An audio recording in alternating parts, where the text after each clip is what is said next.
right. Welcome, everybody, to a beautiful Wednesday evening here in sunny Miami. I'll be traveling to Washington, D.C. tomorrow. Back to the belly of the beast. Give it a little belly rub. My little beast. Beast wants some belly rubs. All right. Hold on a second. It's bright in here. It's like the future. It's so bright, it's blinding. All right, hold on a sec. I'm gonna turn this down. What the heck is going on here? All right, so I've decided I'm in favor of human cloning because I feel like I need to clone myself like 12 times to get done the amount of work that I want to get done.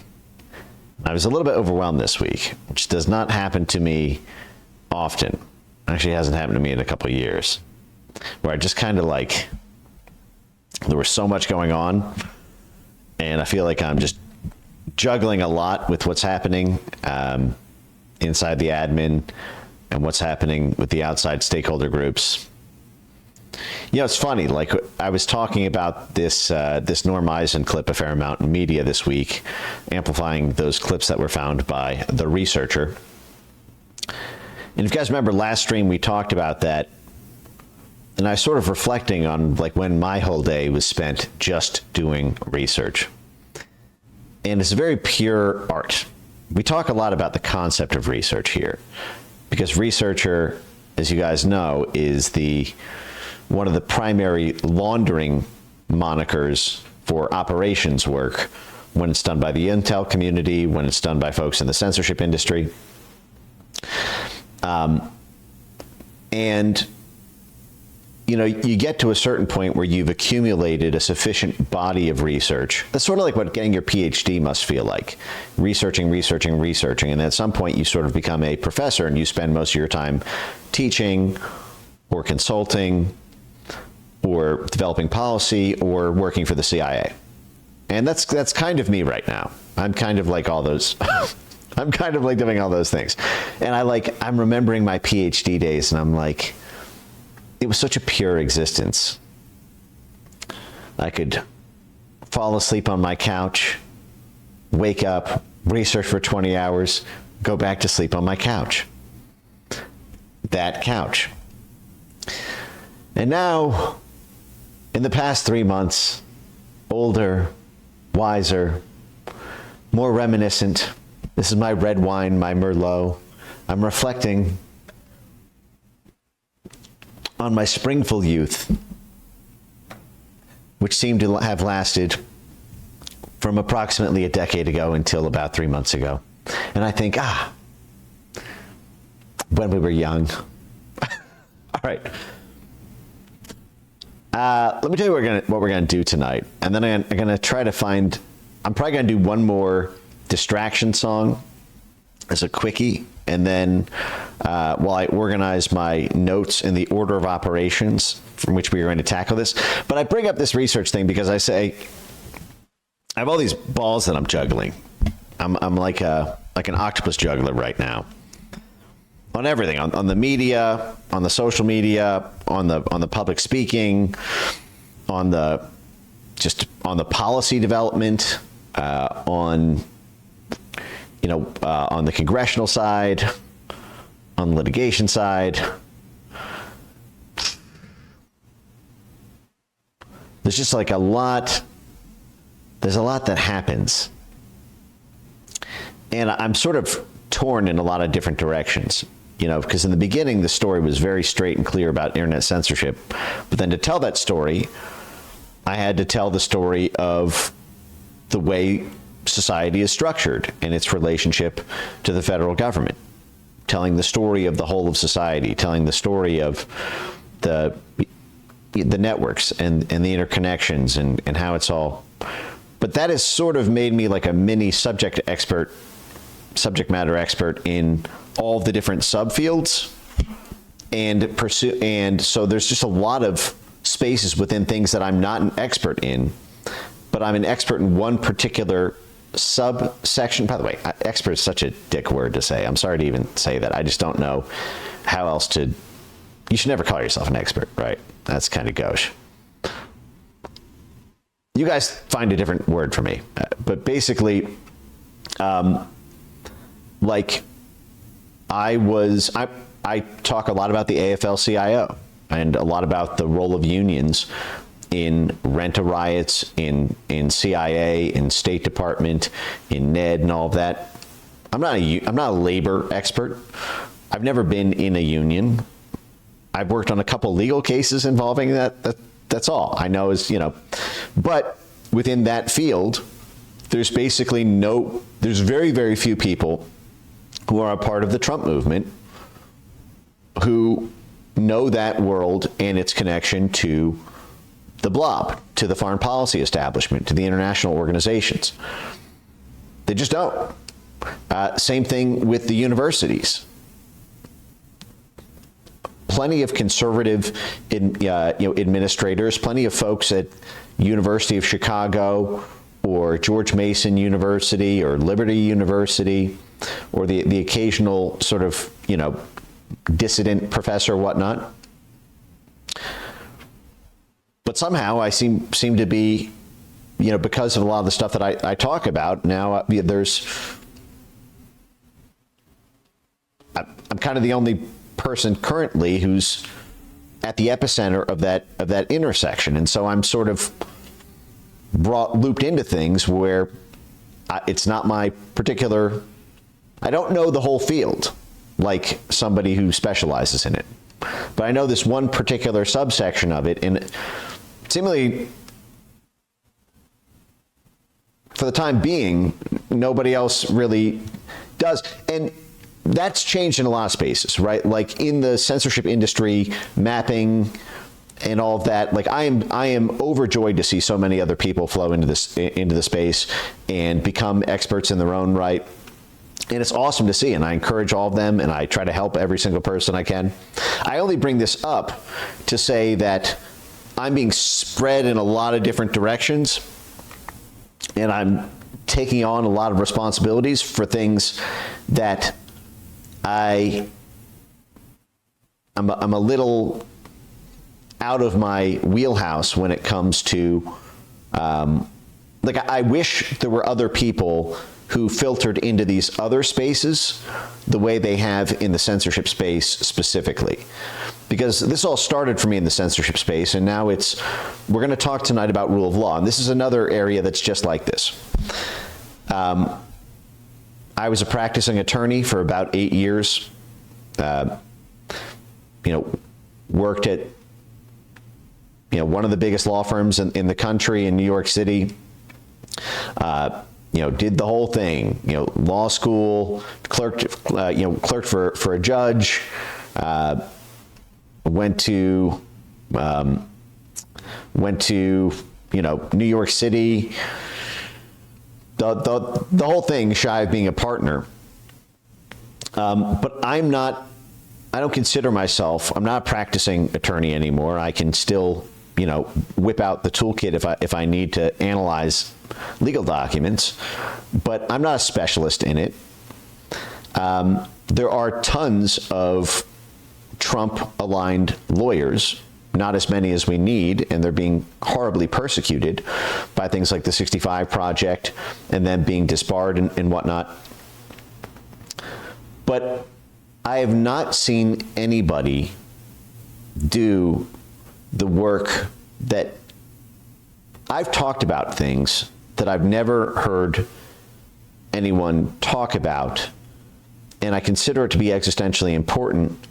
And I wish there was somebody who had come before me to show me the way, and I wish there were 20 other people who are in this space so that I could feel like it's not my cross to bear because of everything else now I'm juggling so many things now that I've found myself starting to actually back out of certain commitments and just focus on core things, or to push back deadlines and things like that.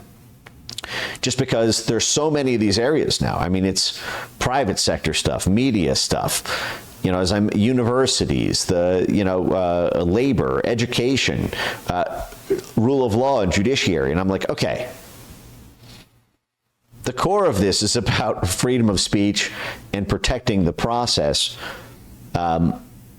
Gargoyling, standing as a gargoyle over the First Amendment to protect that, including on the international side, going with all the international censorship laws that are already in place and coming down the pike fast through things like the EU Digital Services Act, the Digital Censorship Act, the NATO censorship law. And we're going to talk about that a little bit tonight. But there's an itch I can't scratch. And I like I said, I wish we didn't have to do this research stream tonight on this topic. I wish we could spend the 3 hours listening to a clear, concise lecture from somebody who's already put together. But that's not where we are. And so we are going to delve deep into the weeds of something tonight. And I don't know what we're going to find. We're going to be looking at a lot of documents, watching a lot of videos, and I know there's a there. I know it. I've seen too much. But I don't know exactly what we're going to find, and I don't know exactly what we're looking for. So I'm going to turn on one more song.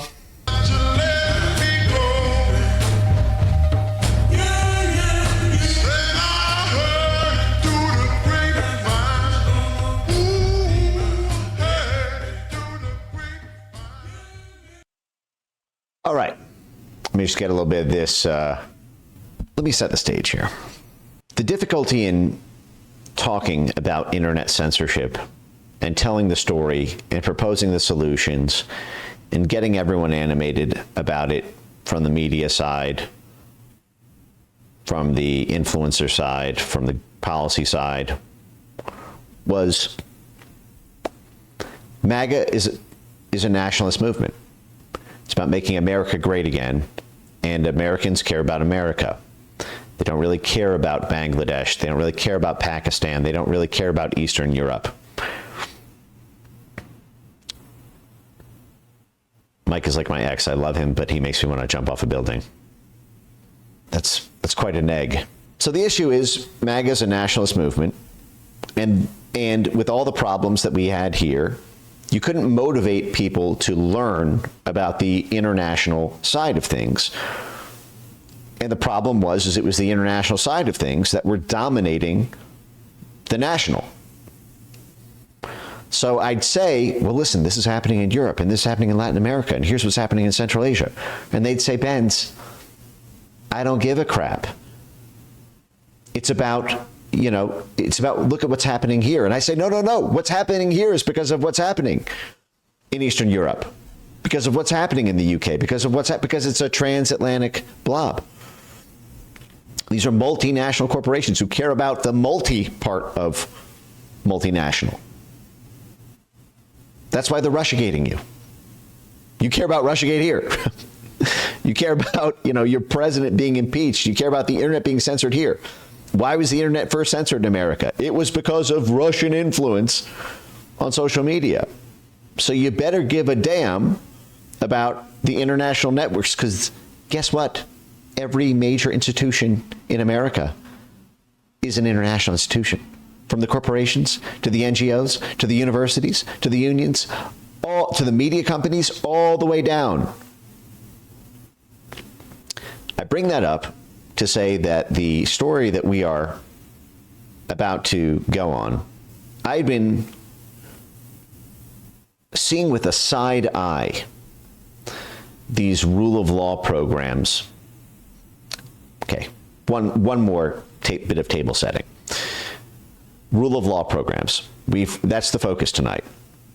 And again, rule of law is a way of saying that you're ruled not by a president or a king or a monarch or an oligarchy. You're ruled by the law. The law rules all. We need to ensure the rule of law. We're a nation of laws.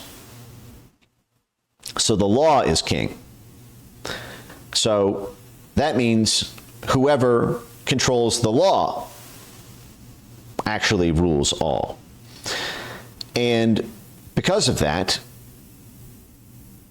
rule of law programs exist to rule the rule of law and establish blob control over every aspect of society, from the constitutionality of legislative laws to the constitutionality of executive branch decisions and policy changes, to whether you can hire and fire people, to whether or not the president or prime minister of a country will be arrested on corruption charges, true or untrue, whether or not an election will be recognized.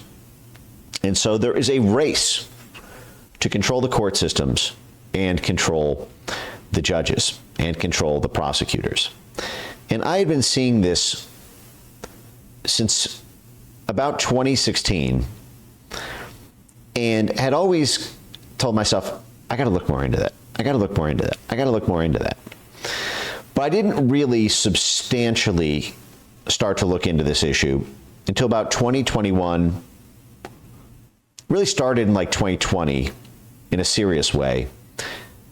And then I began to see things. A lot of you guys don't know this, but I actually played a big role in popularizing what's now commonly known about Norm Eisen.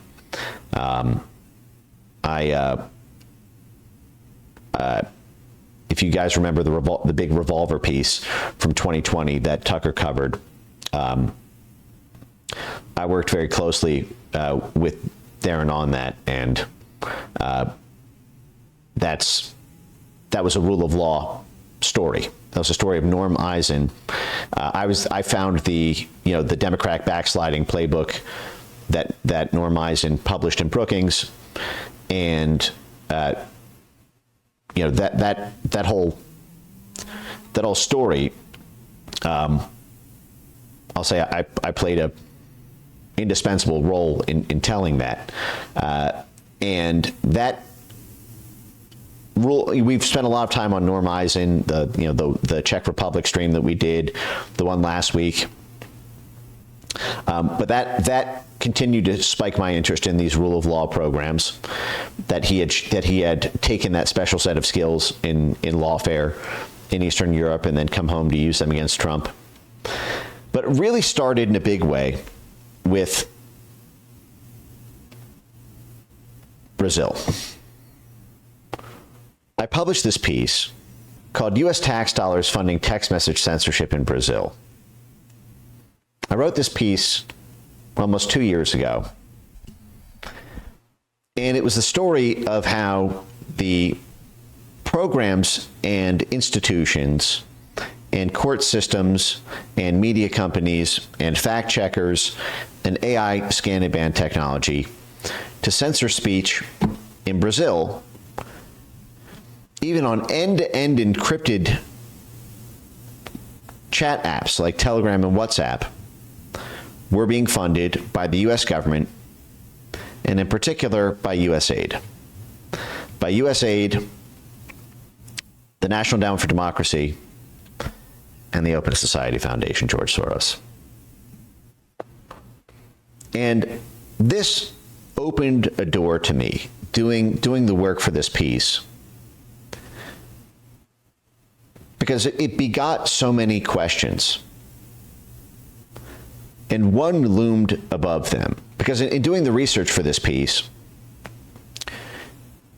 I found internal USAID documents that explicitly plotted to get the Brazilian government to pass censorship laws and to have the court, the censorship court, the Supreme Court and its sub-branch, the TSE, with the Lord Voldemort judge, to have the court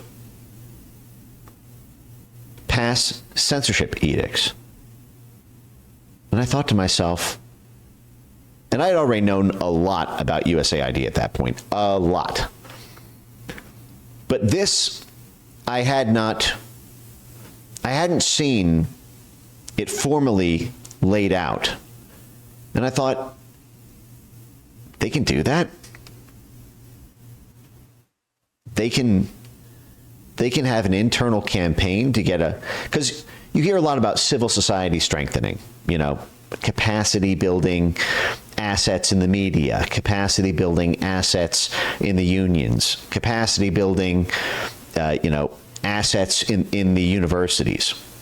This is stock and trade. We've been doing that the 1948 Italian election.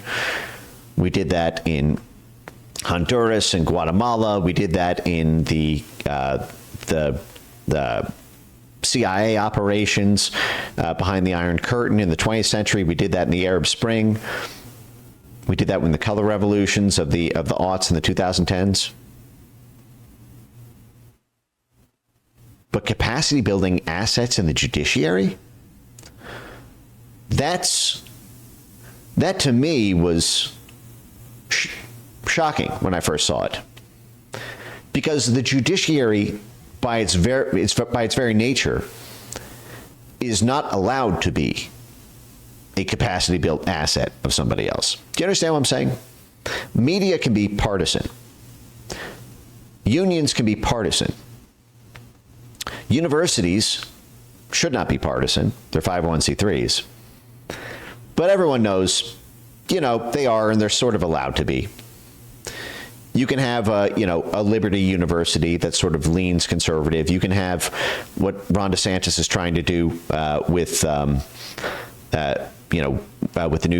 new College of Florida, trying to sort of make it more of a conservative university.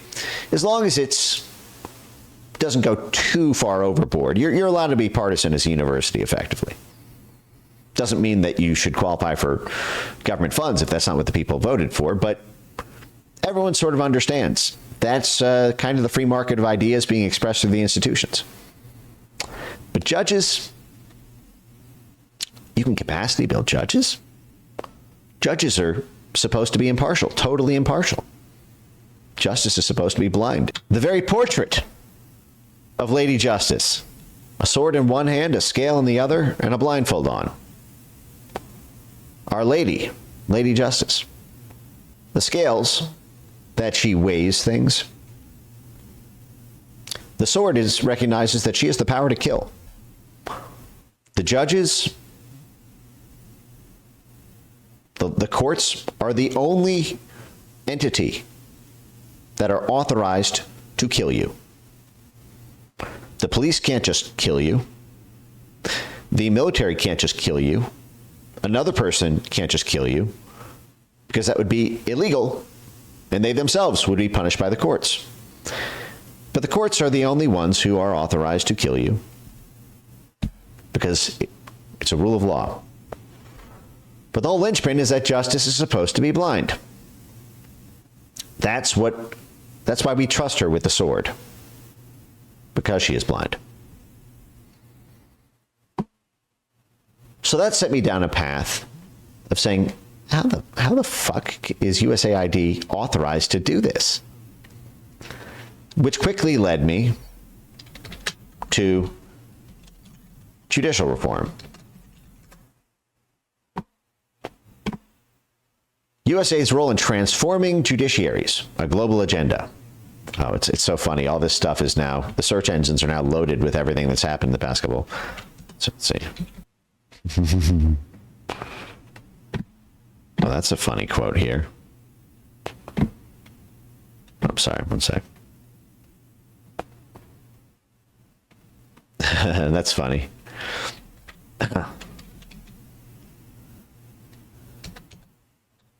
Sorry, I just saw something really, really interesting.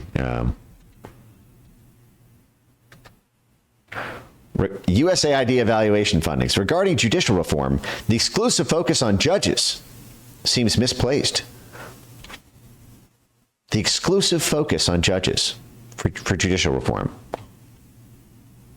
The exclusive focus on judges. This is the Government Accountability Office. It's just a random thing I pulled up. I'm looking for a particular article to show you an example of what I mean here. this judicial reform capacity, it turns out, it's basically in USAID's charter. This is from the New York Times. This is from the New York Times, December 2014. This is right after the Zunzuneo scandal broke, and everyone thought, holy shit, USAID built a CIA Twitter in Cuba. They said the funds were earmarked for humanitarian relief in Pakistan, but they ran through Cayman Islands banks and engaged two subcontractors to set up a CIA Twitter in Cuba, try to fool the Cuban government to say that it was by the Cubans for the Cubans when it was sponsored by USAID, in order to activate an Arab Spring in Cuba, a Cuban Spring, and create smart mobs to radicalize people to take to the streets. And so the New York Times riffed on the disaster of this program. Secret programs hurt foreign aid efforts. There's a world of difference between American foreign assistance programs that openly support democratic development, human rights, and social progress, and the type of clandestine operations aimed at regime change that USAID has been running under the guise of democracy promotion programs. This is December 2014 in the New York Times. In the 21st century, USAID has overcome its tainted legacy and undertaken humanitarian. Now, this is really interesting, actually, they say. USAID was created in 1961 to help the U.S. win the hearts and minds of citizens. So, getting them to like us by bribing them, giving them money. Through civic action, economic aid, and humanitarian assistance.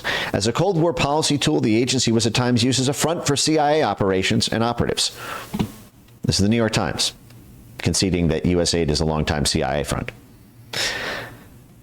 For example, USAID did police training programs that doubled as torture programs. Great. And then, of course, you got to love the glaze, the New York Times glaze. They can't help themselves. In the 21st century, USAID has overcome its tainted legacy and undertaken humanitarian, political, and economic work around the globe. Yeah. You know, the CIA's whole creation was for organized political warfare, political subversion. So telling me that USAID, why are you lumping in the word political with humanitarian? Isn't that sort of the opposite? If you know, I give $20 to, you know, some little kid selling Girl Scout cookies, I consider that humanitarian. I don't necessarily need the cookies. I just want to reward young people for enterprising field work. If I give them the $20 and I tell them, the little kids, you need to vote for this candidate, and you should join my political movement. Yeah, that's no longer humanitarian work, genius. That's just called political operations under cloak of humanitarian work, which is the same shit they did as a CIA front. You dig?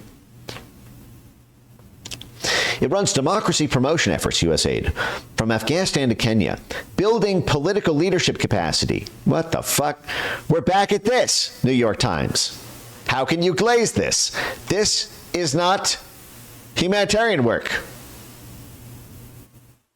And do you think USAID would build the leadership capacity, again, capacity building, for a movement they didn't want to succeed? No, that would be against U.S. interests, against U.S. national interests.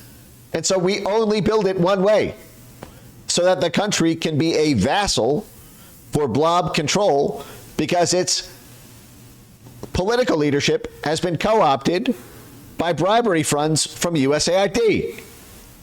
The hell is wrong with you, New York Times? Electoral education and registration programs, again, only in the demographics who are going to vote the way that we want them to. And judicial reform projects with little controversy. Well, folks, I'm happy to report to you that I do believe that this phrase, judicial reform projects with little controversy, is the problem right now. That people don't even know these judicial reform projects are happening. outside of a very, very, very small network of insiders. And I hope to change this last little clause. Let's make this bright as the sun. That way, it's as well known as things like CISA at DHS became well known, as USAID became known, which means we need to wrap our hands around this. Now I want to take you back to Brazil for a second. We're going back to Brasilia. So I started looking into judicial reform and rule of law programs in Brazil, and the sheer extent of it shocked me, totally shocked me. And I'm not an easy person to shock. Now let me pull up something real quick, some of these screenshots that I pulled. You guys may remember, I played this on the Joe Rogan show, and I'm going to play it again now. You guys have probably seen this clip more times than you would like, but I'm going to do it anyway to punish you. Okay, now I can turn some music on while I look for this. One sec. 1, 2, 3, 4.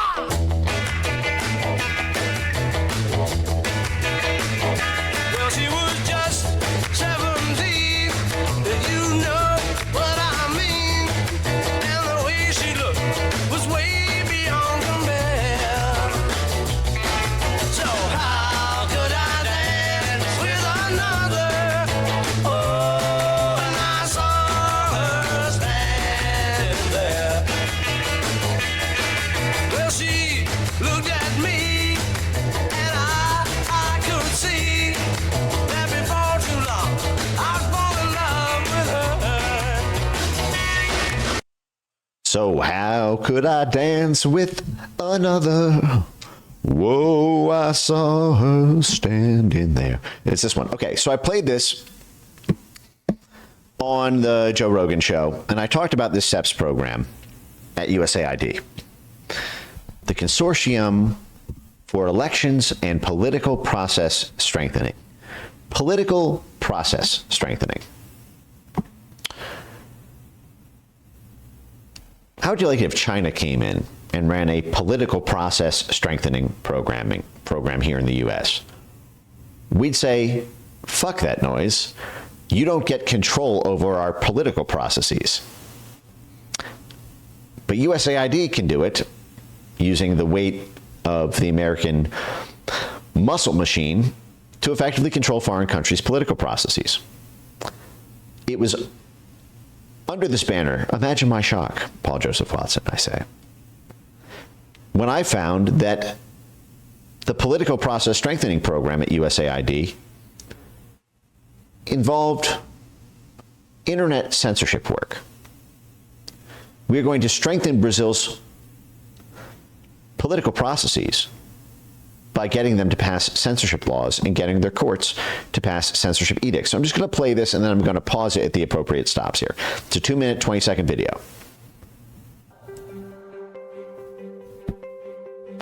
Now again, right off the rip, wait, can you guys hear this? Yeah.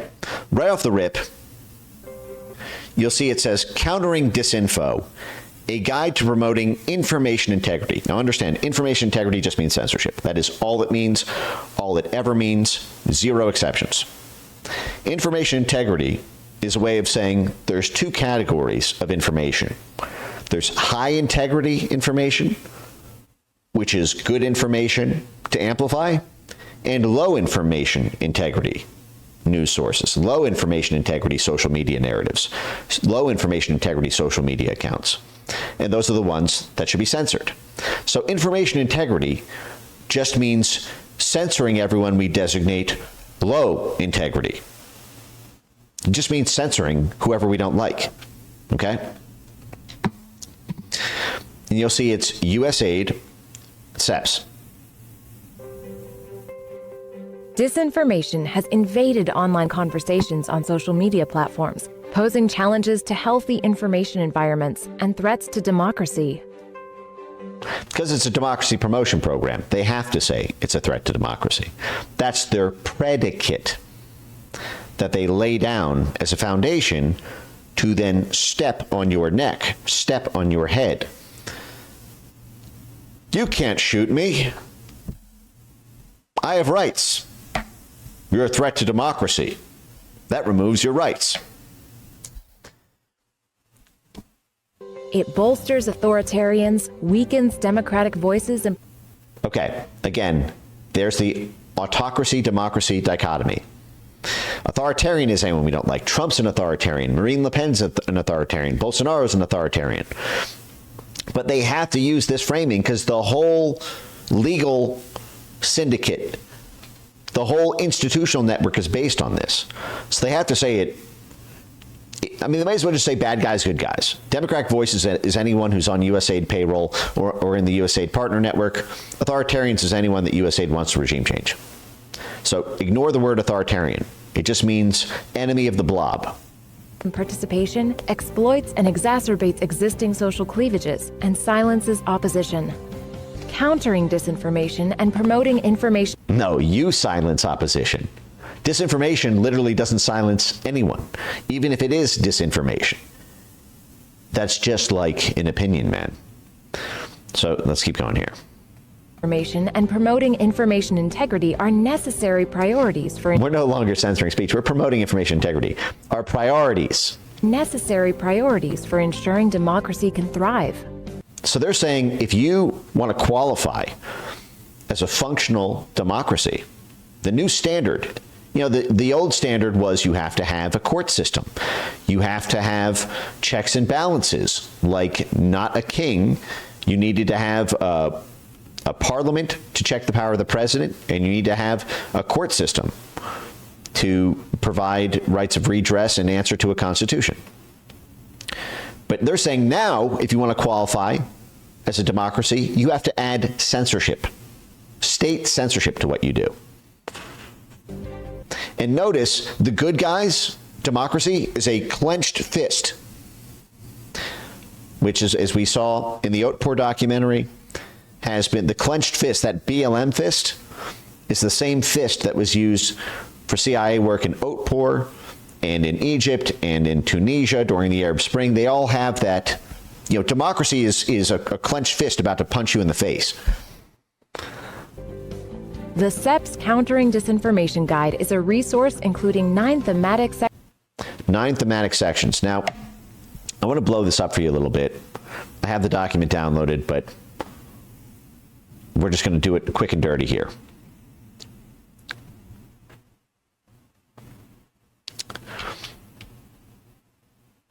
I don't know if you guys can see this on screen. Maybe I should pull up the PDF. But it says building civil society capacity. So that means the government paying censorship organizations and censorship universities and censorship legal advocates, okay? Capacity building is number one. Developing norms and standards means creating predicates to justify the censorship. Helping political parties protect the integrity of political information. So controlling what political parties can say. And then there's two I want to draw your attention to. One of them is called legal and regulatory responses to disinformation. So this is USAID and the National Endowment for Democracy, their co-partner here, explicitly plotting to get laws in place around the world to do judicial reform and rule of law programs to get foreign courts and foreign Congresses, parliaments, legislatures to pass censorship laws. Point blank, period. The same thing we saw with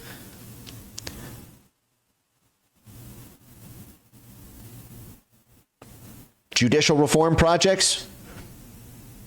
What I saw in 2022, when I was digging deep on this topic, is holy shit. They're doing judicial reform projects to install internet censorship laws. And not just internet censorship laws, but internet censorship courts. You'll see here it says, and we're going to get back to this in a big way momentarily as I go through the story. But you'll see it says election management body approaches to countering disinformation. Election management bodies, EMBs. want you to put that in the back of your head and then forget about it for a second. Because we're going to get it. This is in the heart of what we're going to be going over over the next 3 hours here. Okay.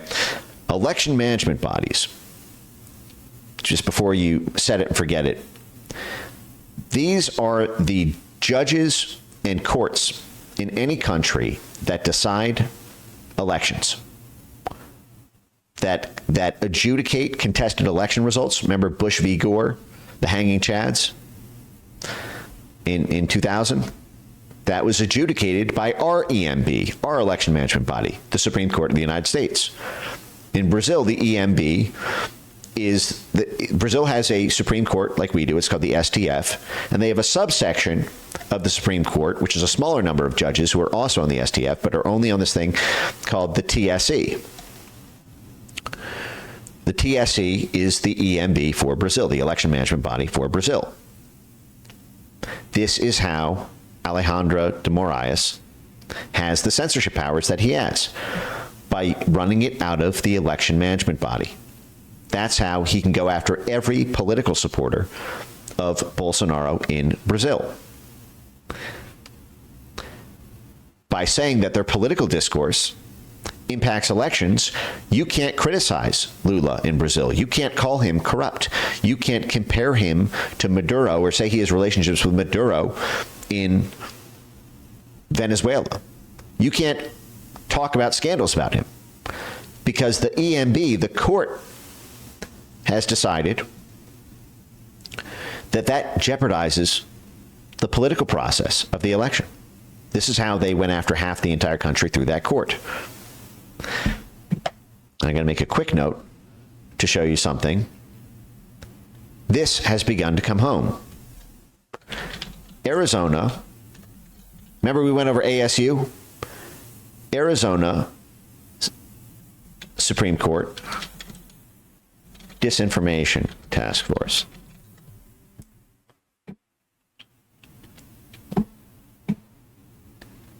azcourts.gov. This is the Arizona court.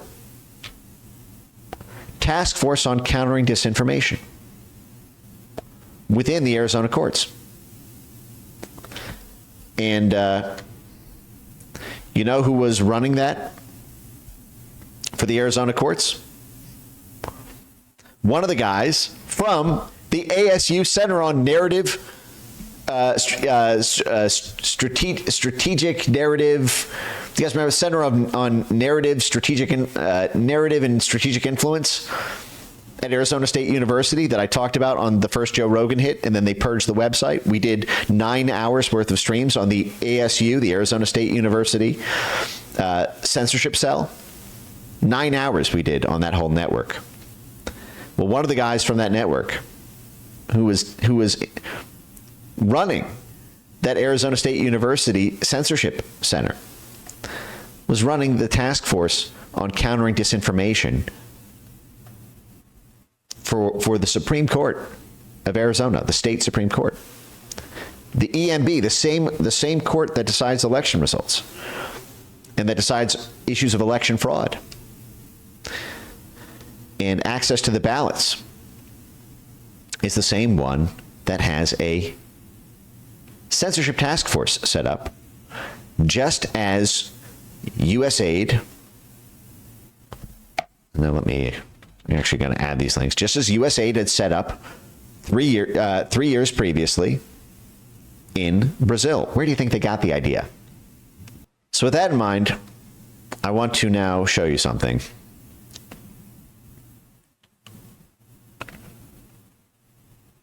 Oh, wait, I forgot to finish the video. Let's finish the video. Sections and a comprehensive database of interventions highlighting various approaches for advancing information integrity and strengthening societal resilience to disinformation and other harmful online campaigns.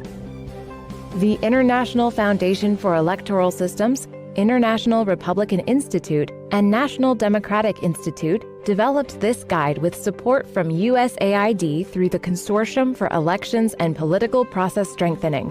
So it was IRI and NDI. Those are the Republican and Democrat branches of the National Endowment for Democracy, the CIA front. Okay? So this is the CIA working with USAID to install censorship laws and censorship courts in every country on God's green earth. Let's keep going. Here are 9 key takeaways from the guide. Addressing disinformation requires a whole-of-society approach. Ring the bell. They said whole of society. Wow, we need everybody. Every institution in your society has to be a censorship institution. Thank you, CIA. We need to create a sense of urgency to drive collective action for... We need to drive a sense of urgency. Create a sense of urgency to drive collective action from every institution in society to promote censorship. You know, if you need to create the sense of urgency to drive that collective action, that means the people don't want it. And you are going to pull operations to get people to want it. By funding the media to create a panic about it. By onboarding the advertisers to change the economics of the news industry and change the economics of social media to make it happen. Boycott campaigns. Threats from your allies in government. If you have to say this sentence, you are already on the wrong side of democracy. You fucking democracy promoters. Addressing disinformation. Institutions and platforms have the resources to address disinformation, but lack credibility, whereas civil society has the credibility, but is chronically under-resourced. So give them the money. Give our pawns the money, and it will look like it's authentic. It won't look like an astroturfed campaign coming from the CIA and USAID. It will look like look at everyone's just spontaneously interested in this. Countering disinformation requires a mixed methods approach, including fact-checking, monitoring, and other interventions. They say other interventions. Intervention is censor speak for censorship technique. Okay? Banning an account is a type of intervention. Censoring keywords is a type of intervention. Shadow banning is a type of intervention. Ghost banning is a type of intervention. Creating vast topographical network maps of trending narratives and then having them all algorithmically deboosted is a type of intervention. Demonetization is a type of intervention, okay? They make it sound like you are saving you from yourself by killing you digitally. Focusing on major events like election outcomes alone will not achieve a healthy information environment. I know we're the Center for Elections and Political Process Strengthening, but fuck all that. We can't just limit ourselves to elections. We can't just stay within our charter. We wouldn't be able to pull off this operation if we did. We need to censor everything year round. Developing norms and standards, legal and regulatory frameworks, and better social media content moderation is necessary for a healthy information ecosystem. Fuck that and fuck you. This right here, when I saw this, when this video first got posted, I went completely apeshit, and I still need to keep it in my pants every time I see this. The fucking chutzpah. Now, maybe you need to speak censor speak fluently to be able to understand the sheer magnitude of fuckery that's contained within this paragraph. Developing norms and standards means creating a predicate, a legal predicate to do something you're not allowed to do. For example, the FBI and DHS are barred by the First Amendment from interfering in the freedom of the press. They can't tell you what to print or not print. They can't threaten you for doing it. But if there's a national security concern, because Russian influence is behind something, well, they can take under the norms and standards for counterintelligence. It's best practice, don't you know, to limit the spread of Russian disinformation. It's a hostile foreign actor. It's a hostile foreign nation state. They're undermining the integrity of our elections. The norms and standards are effectively like social laws and little mini laws that justify something you're not otherwise allowed to do. Okay? When you're doing a false flag operation, you lay down a predicate that you can then use as a pretext to going to war. For example, the Operation Northwoods memo, 1962, the Joint Chiefs of Staff memo we went over many times. It's called Pretext to War with Cuba. We can't just go to war with Cuba right now, but what if we hijack our own airplanes and say they did it? What if we sink our own naval ships and say they did it? What if we do riots on the streets of Miami and say that the Cubans did it? That lays down a predicate that allows us to invade Cuba out of self-defense. Otherwise, it would be a violation of international law, and it would completely make us a pariah state on the world stage for us just to launch a totally unjustified, no national security justification. This is the same thing with Pearl Harbor. The 8-action plan, the McCollum memo plan that we went over from 1941, 42. Or was it 1940? We went over this. The 8-action plan, you can look this up, the famous McCollum memo, laid out, said that we want to go to war with Japan, but we can't be seen taking the first strike, so we should do 8 steps, 8 actions, to induce Japan to attack us.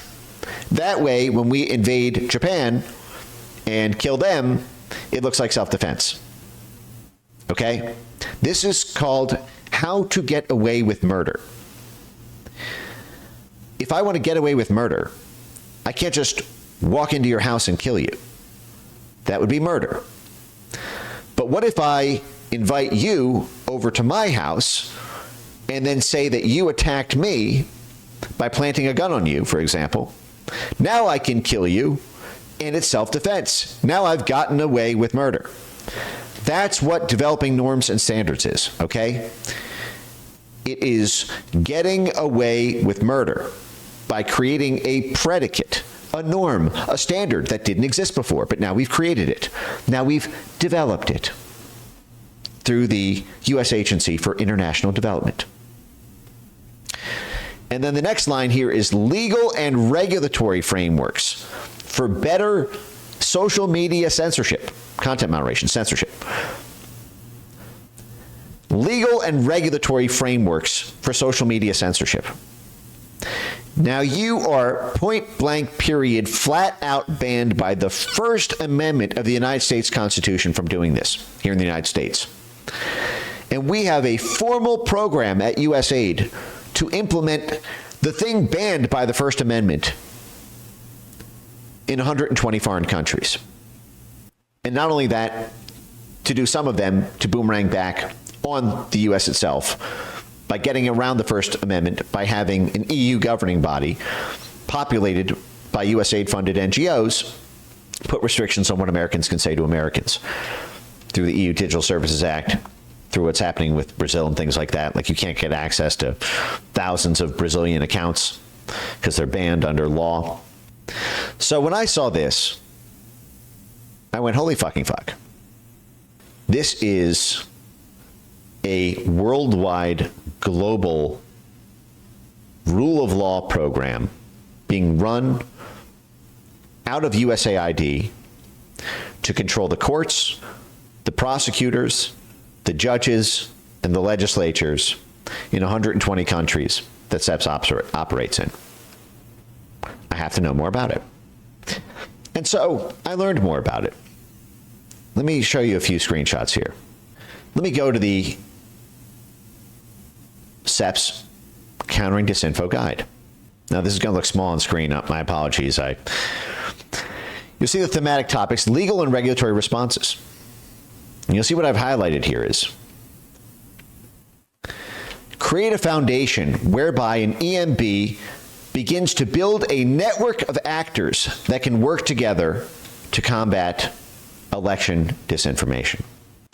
So USAID has a capacity building program to work directly with the highest court in a foreign country that determines elections and get that court to build a network of actors, a network of people and institutions working with USAID that form a giant censorship web that runs out of the court, engaging with civil society organizations, universities. They get the religious organizations involved, the youth groups involved, to establish their declaration of principles. That becomes the norm and standard. That then gets codified into law, and then boom, you have censorship laws. They even strategize about ways to help bolster the credibility of the election management body, the court, the highest court. Coordination meetings between the civil society organizations, the fact checkers, and the courts. And here you see it says, in August 2019, Brazil's TSE court launched its Combating Disinformation program, which emphasized media literacy, a concept we've been over a million times. That just means censorship. Media literacy means if you don't read the right media sources, if you read anything that challenges blob media, you are media illiterate and need to get your mind right, and should not be able to access, cite, or discuss anything from a low information integrity news source. So to be media literate, you need to be clockwork oranged and only read blob propaganda. And secured more than 40 institutional partners, including media outlets, fact-checking agencies, and tech company representatives, okay? Yeah, that'll make the Brazilian Supreme Court impartial. Surround them with a network of dozens of media companies that are all pulling for the State Department's preferred candidate, Lula, and fact-checking agencies who are on the payroll of USAID and the State Department who are all pulling for Lula. Highlight. In 2019, Brazil's TSE launched its Combating Disinformation program focused on the November 2020 elections. The program brought together approximately 60 organizations, including fact-checking organizations, political parties. Gee, which political parties do you think it brought together? And research institutions. We're back to the CIA front researchers. The program organized efforts around 6 themes. TSE internal organization, again, that's the Brazilian Supreme Court, the Moraes Court. That's the one that he heads, Lord Voldemort in Brazil. That's literally his court. Training and capacity building, giving them money and telling them what to censor, training them what to censor. Containment of disinformation, identification and fact-checking of disinformation. This is a USAID program, guys. A formal USAID program. They put this in fucking writing. You know why? Because they had to scale this. Because it's not technically being run out of the CIA. So it's public-facing, which means not everybody involved is given a national security clearance and has to keep it covert. So they need to popularize it, which means they need to put it in writing.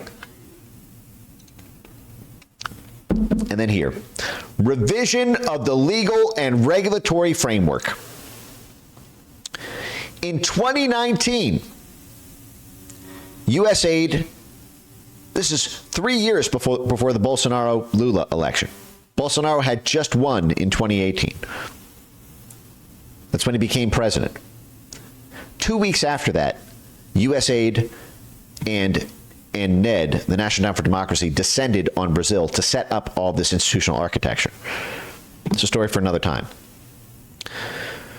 But this is during Trump, midway through Trump's presidency. USAID descends on Brazil to get them to revise their legal and regulatory framework to censor pro-Bolsonaro speech. You know who one of the first partners in that consortium was?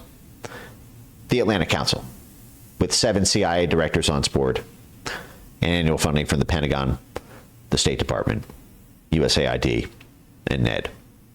The Atlantic Council. The 60 organizations who are part of the Combating Disinformation program run out of the fucking Brazil censorship court. The Atlantic Council. Okay? more of these CEPPS docs here. Their strategy, USAID, is to co-opt the civil society groups in every country, the election management bodies that we just talked about, and getting them to censor the internet through proactive, reactive, and collaborative strategies. Proactively censoring the internet, reactively censoring trending narratives as they pop up, and working with USAID and those shadow networks every step of the way. And getting governments, foreign governments, to pass laws and regulations to censor what you can and can't say. Then also putting pressure on the technology companies, and of course creating a media surround sound so that this looks organic. You'll see here, CEPPS' core partner, IFES, partnered with Brazil's TSE court, its election management body, Alejandro de Moraes, to convene a 2-day exchange event preserving information integrity. Preserving information integrity. Pummeling free speech. Promoting internet censorship. With 28 participants from 9 electoral management bodies, including 12 from the TSE, from 5 continents. This is USAID getting 9 different countries' highest courts together and pummeling them with propaganda, with training, and with collaboration to get them to censor the internet. Do you appreciate the implications of what I'm telling you right now? USAID, and today it will be the USAID in exile. Those networks will now go informal. Just in this one event alone, got 9 different countries' highest courts in the room, cornered them, and effectively compelled them to put internet censorship laws on the books for the laws and regulations that they need to subject their people to. It gets better. Again, this is all from the USAID guide, which is publicly available online this whole time.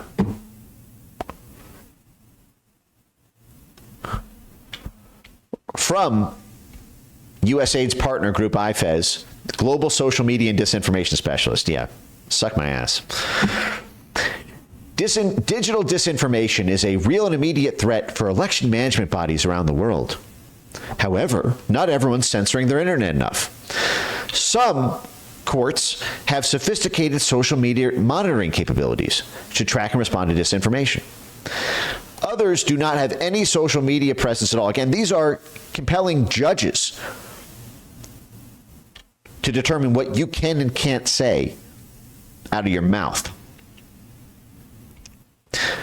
The global gag order imposed by USAID.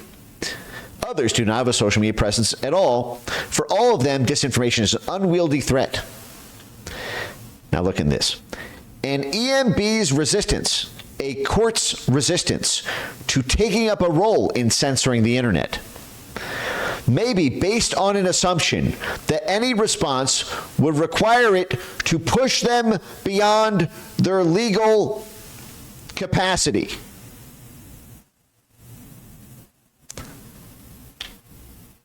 Let me cut through the bullshit again. A court or a judge's resistance to taking up a role in censoring the internet may be based on an assumption that any response, that any act of censoring the internet would push them beyond their legal capacity. The problem is, a lot of the judges and courts that we work with think that it's illegal for them to do what we're asking them to do. So what does USAID do in response? They say there are a range of responses that courts can take that build on existing core functions of public relations, communication, and voter education. Finding an alternative way to frame a court's censorship efforts, such as calling it crisis and strategic communication capacity, may be a way to gain institutional support for new initiatives. This is USAID telling foreign judges and foreign courts to censor the internet and getting feedback that a lot of them don't want to do it or don't think they can do it because it's illegal for the courts to silence the tonsils and the larynx and the vocal cords of hundreds of millions of their own citizens through a single rogue court decision, telling USAID, hey, that's not legal for us to do that. And USAID saying, well, if that's your problem, don't call it countering disinformation. Call it strategic communication. You got a public affairs function. You got a press secretary. You have someone who makes public announcements to the public. Fold it under that. Lie to them. I promise I'll believe. Call it Stratcom. You guys remember NATO Stratcom, COE, all the Stratcom stuff that we've talked about, how all the censorship stuff is folded under that phrase Stratcom? Why, they'd be censoring you if they stopped you from being able to do your own communications. So fold your censorship function under a strategic communications branch. Nobody has to know. Isn't that insane? It's not just USAID coercing and funding and bribing, creating an influence network to influence judges, to get them to pass laws and regulations to censor the internet. But then, when they get pushback, strategizing how to overcome the resistance of the independent judiciary. When the independent judiciary says it's illegal, let me propose ways for you to get away with murder. Reframe it. Play the frame game. Lie to them. Lie to them. I promise I'll believe.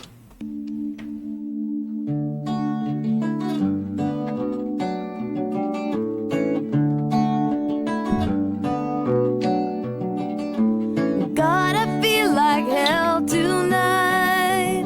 And tears of rage I cannot fight. I'd be the last to help you understand. Are you strong enough to be my man? My man.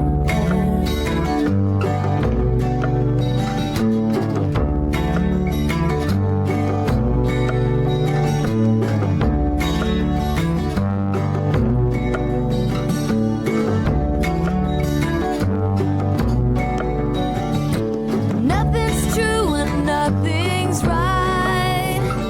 So let me be alone tonight. 'Cause you can't change the way I am. Are you strong enough to be my man? Lie to me. I promise I'll believe. Lie to me. But please don't leave.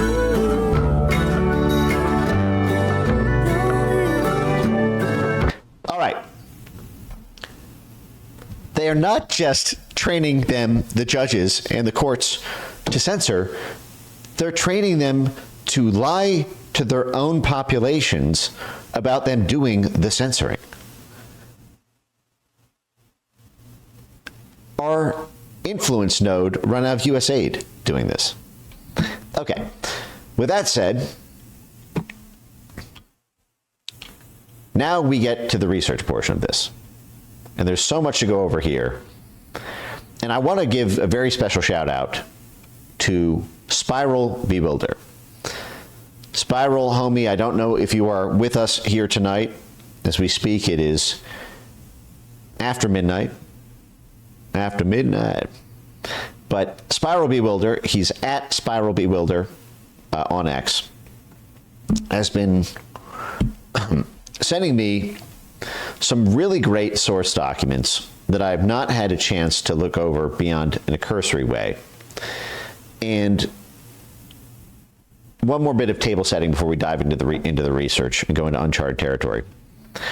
But the UN, same as USAID, global principles for information integrity. And in this, they go after the advertisers,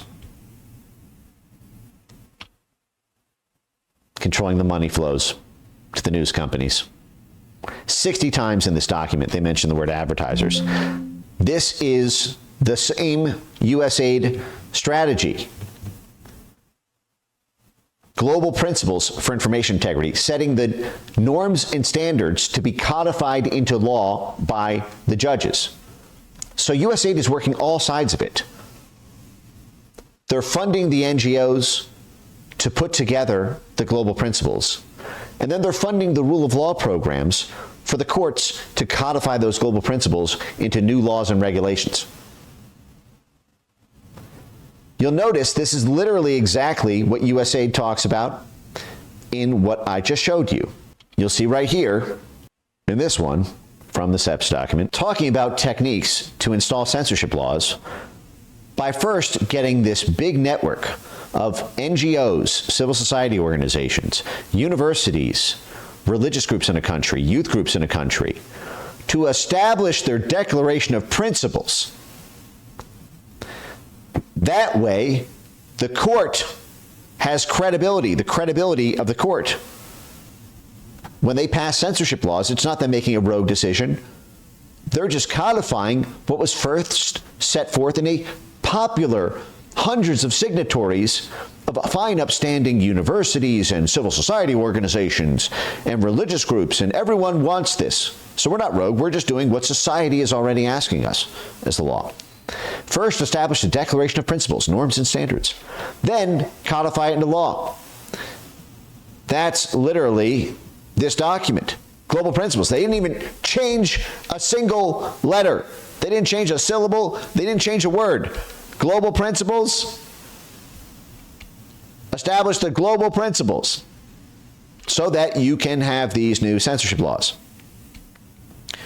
And I'm focusing on censorship here, but remember, we are up against an epidemic of rogue judges and rogue courts where all these judges seem to have a wife or a daughter or a husband who's on USAID payroll, stopping virtually every significant action of the Trump administration, challenging it in court. Even the EMBs are penetrated. Our EMB, our election management body, the Supreme Court of the United States. Its Chief Justice is John Roberts, the close friend of Norm Eisen. And the state EMBs, like Arizona State University, they now have these disinformation task forces. Okay? There's the censorship laws side of this, which is what got me on this path.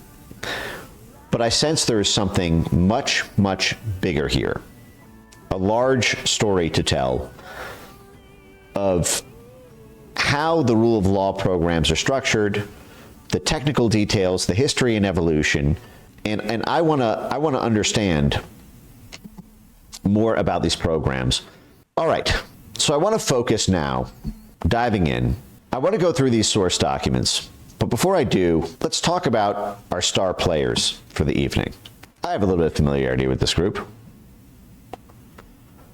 The American Bar Association.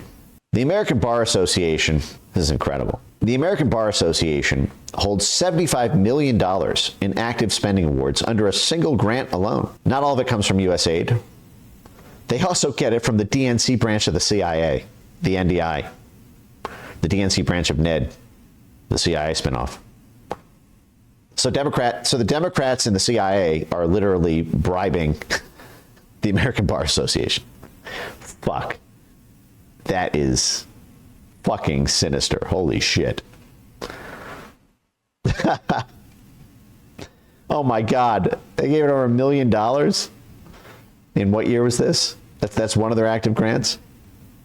They're bribing. They're bribing the American Bar Association. The American Bar Association said it would make a blistering statement about Doge dismantling their slush fund known as USAID. The ABA has received so many taxpayer-funded grants from USAID and the State Department, I can't even list them all, is what Lindsay says. The American Bar Association livid at the dismantling of USAID. Look at these grants. $10 million from USAID. $4 million from USAID. $4 million from USAID. $5 million from USAID. $22 million from USAID and $17 million from the State Department. The American Bar Association has gotten $40 million in just these grants alone. It's the American Bar Association. Founded in 1878. They set the academic standards for law schools. They run the ethics codes for the legal profession to get you disbarred, whether you can practice law. 200,000 dues-paying members, 200,000 attorneys in the United States. And they're the state bar associations. The New York State Bar Association, California State Bar Association. The ABA developed norms and standards around social media usage. The ABA's new take on lawyers' use of social media. Basically, they had like a hate speech law sort of thing. But I remember thinking, holy shit, you can get your law license pulled if you support Trump online. And of course, things like the 65 Project were an active project to disbar the 65 lawyers who represented Donald Trump. And they disbarred Rudy Giuliani through the New York State Bar Association.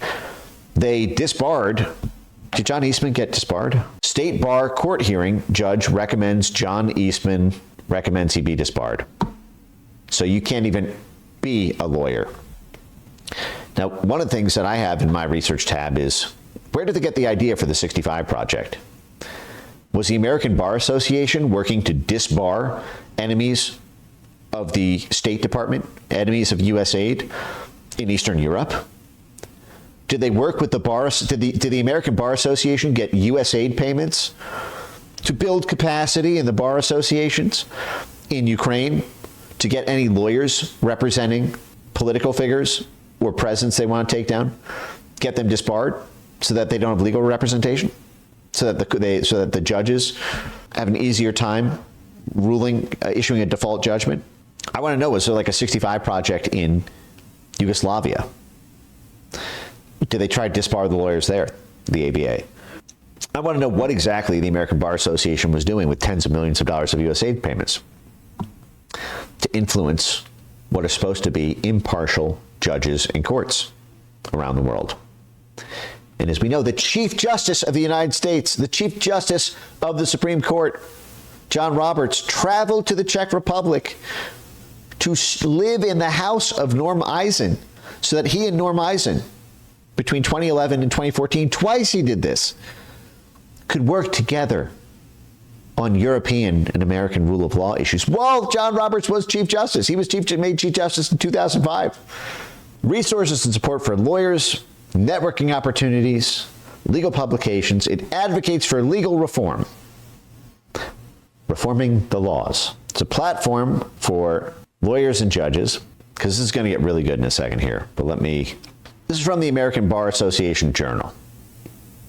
In 2006, 20 years ago, by Robert Stein, Executive Director's Report. This is the Executive Director of the American Bar Association, the head of it. The American Bar Association is a leader in advancing rule of law around the world, controlling legal systems around the world. Its international development efforts. The American Bar Association is a leader in controlling court systems around the world. Its international development efforts have grown exponentially since the early 1990s, when the political transition in Eastern Europe created significant opportunities for changing their laws. I'm cutting through the bullshit speak, and I'm just saying this. Today, the American Bar Association's presence is felt worldwide. International Rule of Law Symposium brought together 400 distinguished leaders to stimulate dialogue about controlling these laws in foreign countries.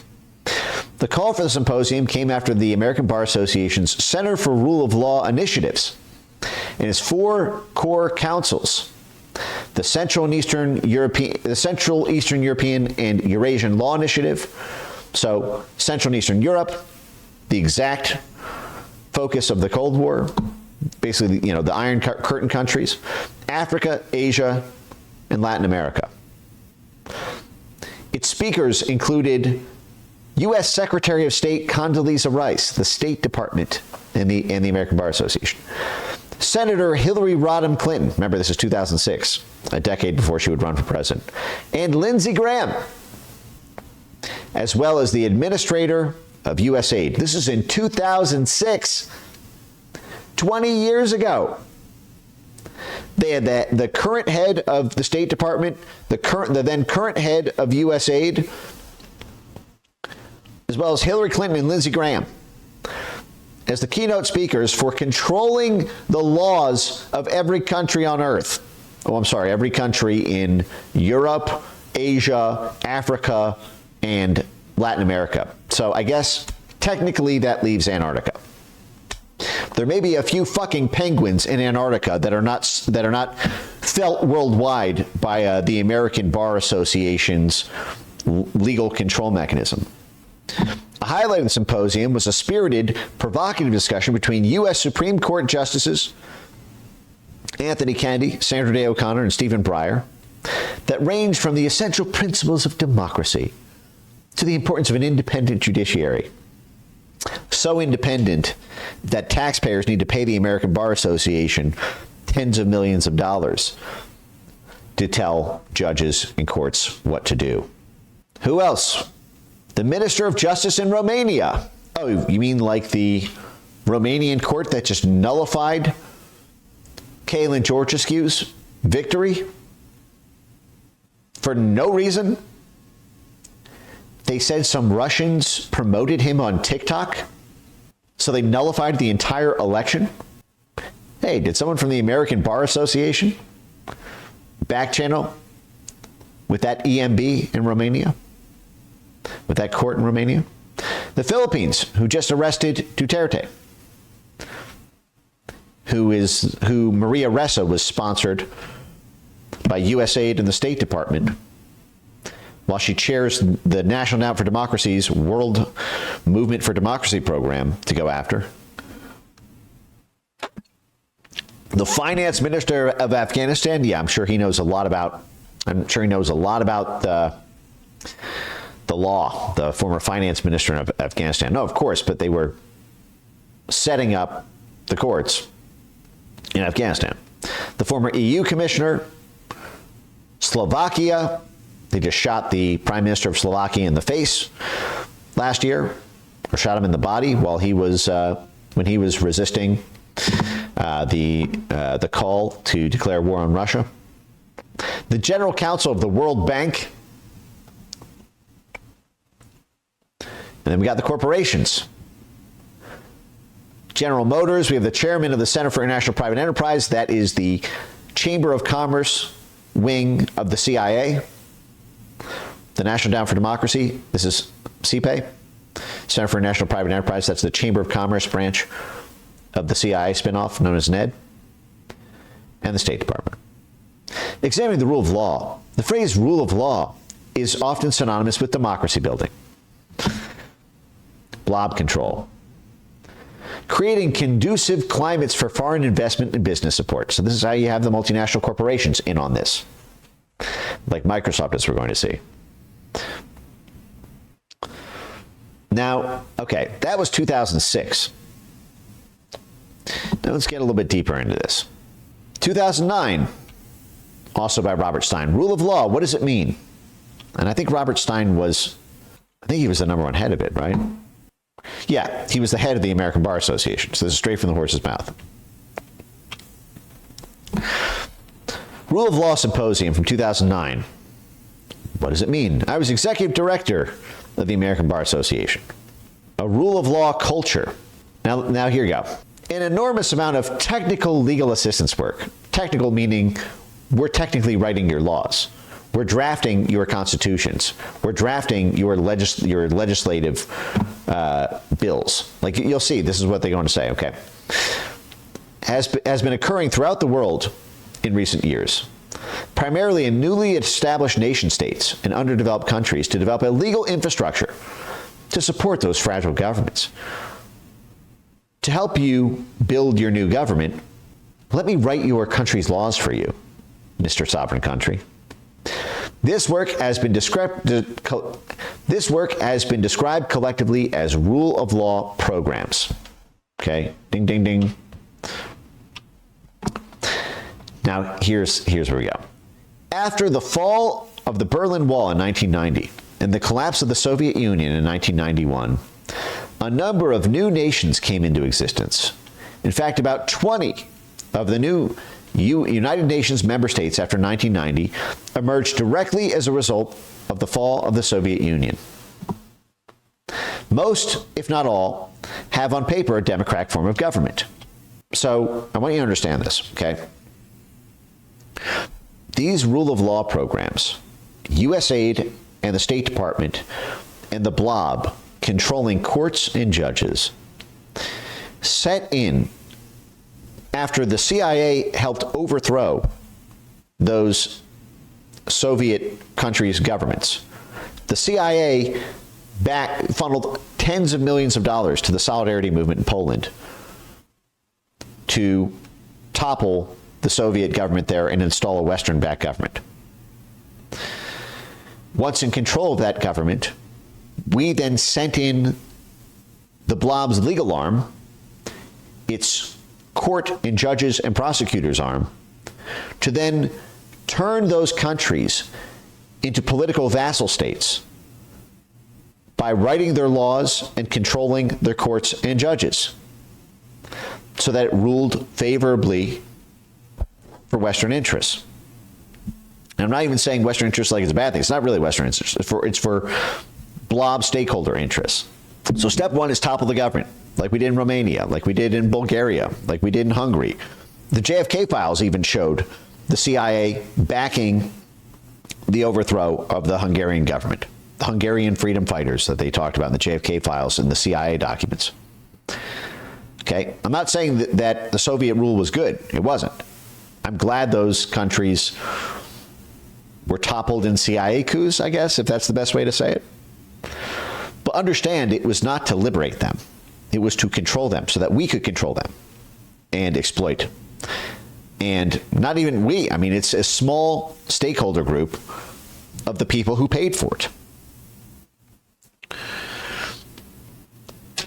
So after we overthrew those governments, and then we were in control of them, we controlled the government through these rule of law programs. Immediately, as soon as we got control over the government, we sent in the CIA front groups, USAID and its asset here, the American Bar Association, to descend on them. The American Bar Association has been a leader in rule of law work. Its initial program was established in 1990, immediately following the fall of the wall. They literally just used my words. Immediately, boom, right away. Not even a year's hesitation. Almost like we had been doing this. That was like we had planned it in advance. Okay, step one, topple the government. Step two, immediately rig all the laws in the country so that there's no reversion back to the old government and so that they rule our way on everything we want to do in the government. Privatize all the state-held assets, establish the favorable business climate, et cetera, et cetera. Prosecute through transitional justice programs everyone from the former government so that they can't rise to power again. Stamp out populism, in Ned's words, using the law. In order to assist law reforms in the Central European nations that had formerly been under the influence of the Soviet Union, I mean, he's saying exactly what I just said was like the most nefarious way to put it. They'd been previously under a foreign country's influence. So we're scrapping that. Instead of letting them make their own decisions, they're going to be under our influence. The American Bar Association, sponsored by USAID and the State Department. The American Bar Association program was initially called the Central and Eastern European Legal Initiative, CEE. You hear me talk about that a lot. This is the origins of the censorship industry. It was the same thing. It was the birth child of the geopolitical conflict in CEE, Central and Eastern Europe, known by the initials CEELI. The program was later renamed the Central Europe and Eurasian Legal Initiative, still CEELI, after many of the original Central European countries graduated from the program because of their successful economic and legal development. The new name reflected the fact that much of the work is now occurring in Eurasia. Guys, can I pat myself on the back, buy myself a latte?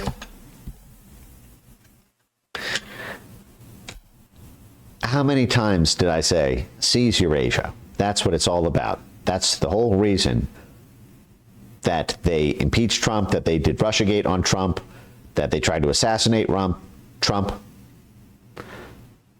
Because the biggest issue of all is seizing Eurasia.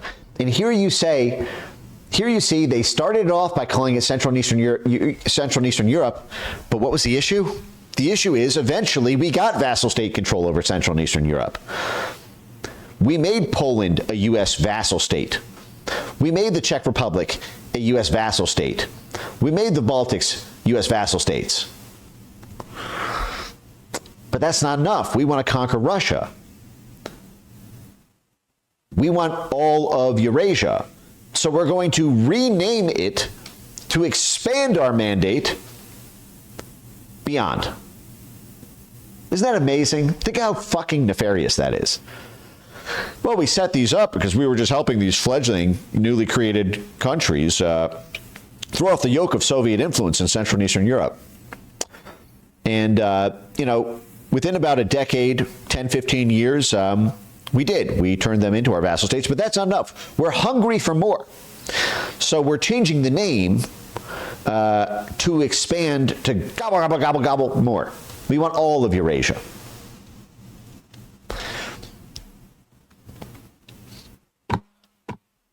Of course, they stop short of saying that it's about regime change and then rule of law in Russia. And by the way, as you'll see as we go through this material, they descended on Russia in the 1990s and got Russia to pass all these laws under Boris Yeltsin. It's one of the reasons they love Boris Yeltsin. He let USAID walk all over Russia in exchange for hundreds of millions of dollars of cash from USAID. Moondance Journalism Development Network, OCCRP, $2 million with USAID to improve their journalism capabilities. Yeah. The new name reflected that much of the work is now occurring in Eurasia, especially in the stands: Afghanistan, Kazakhstan, Uzbekistan, Kyrgyzstan, Turkmenistan, Tajikistan. In the nearly 20 years of the Eurasia program of the American Bar Association, more than 5,000 lawyers and judges have gone to this region as a kind of legal Peace Corps to carry out such activities as drafting constitutions and legislation, training judges, developing law school curricula, organizing bar associations.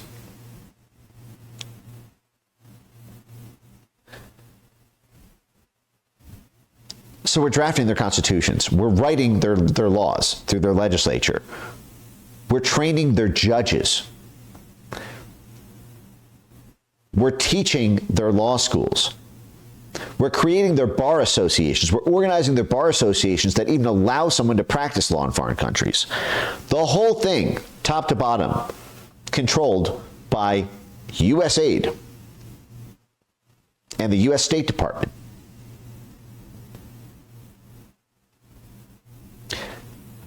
How funny is this? 5,000 lawyers and judges as a legal Peace Corps. You guys familiar with how deep? I wonder if Google alone can do this. You guys familiar with the Peace Corps and the CIA?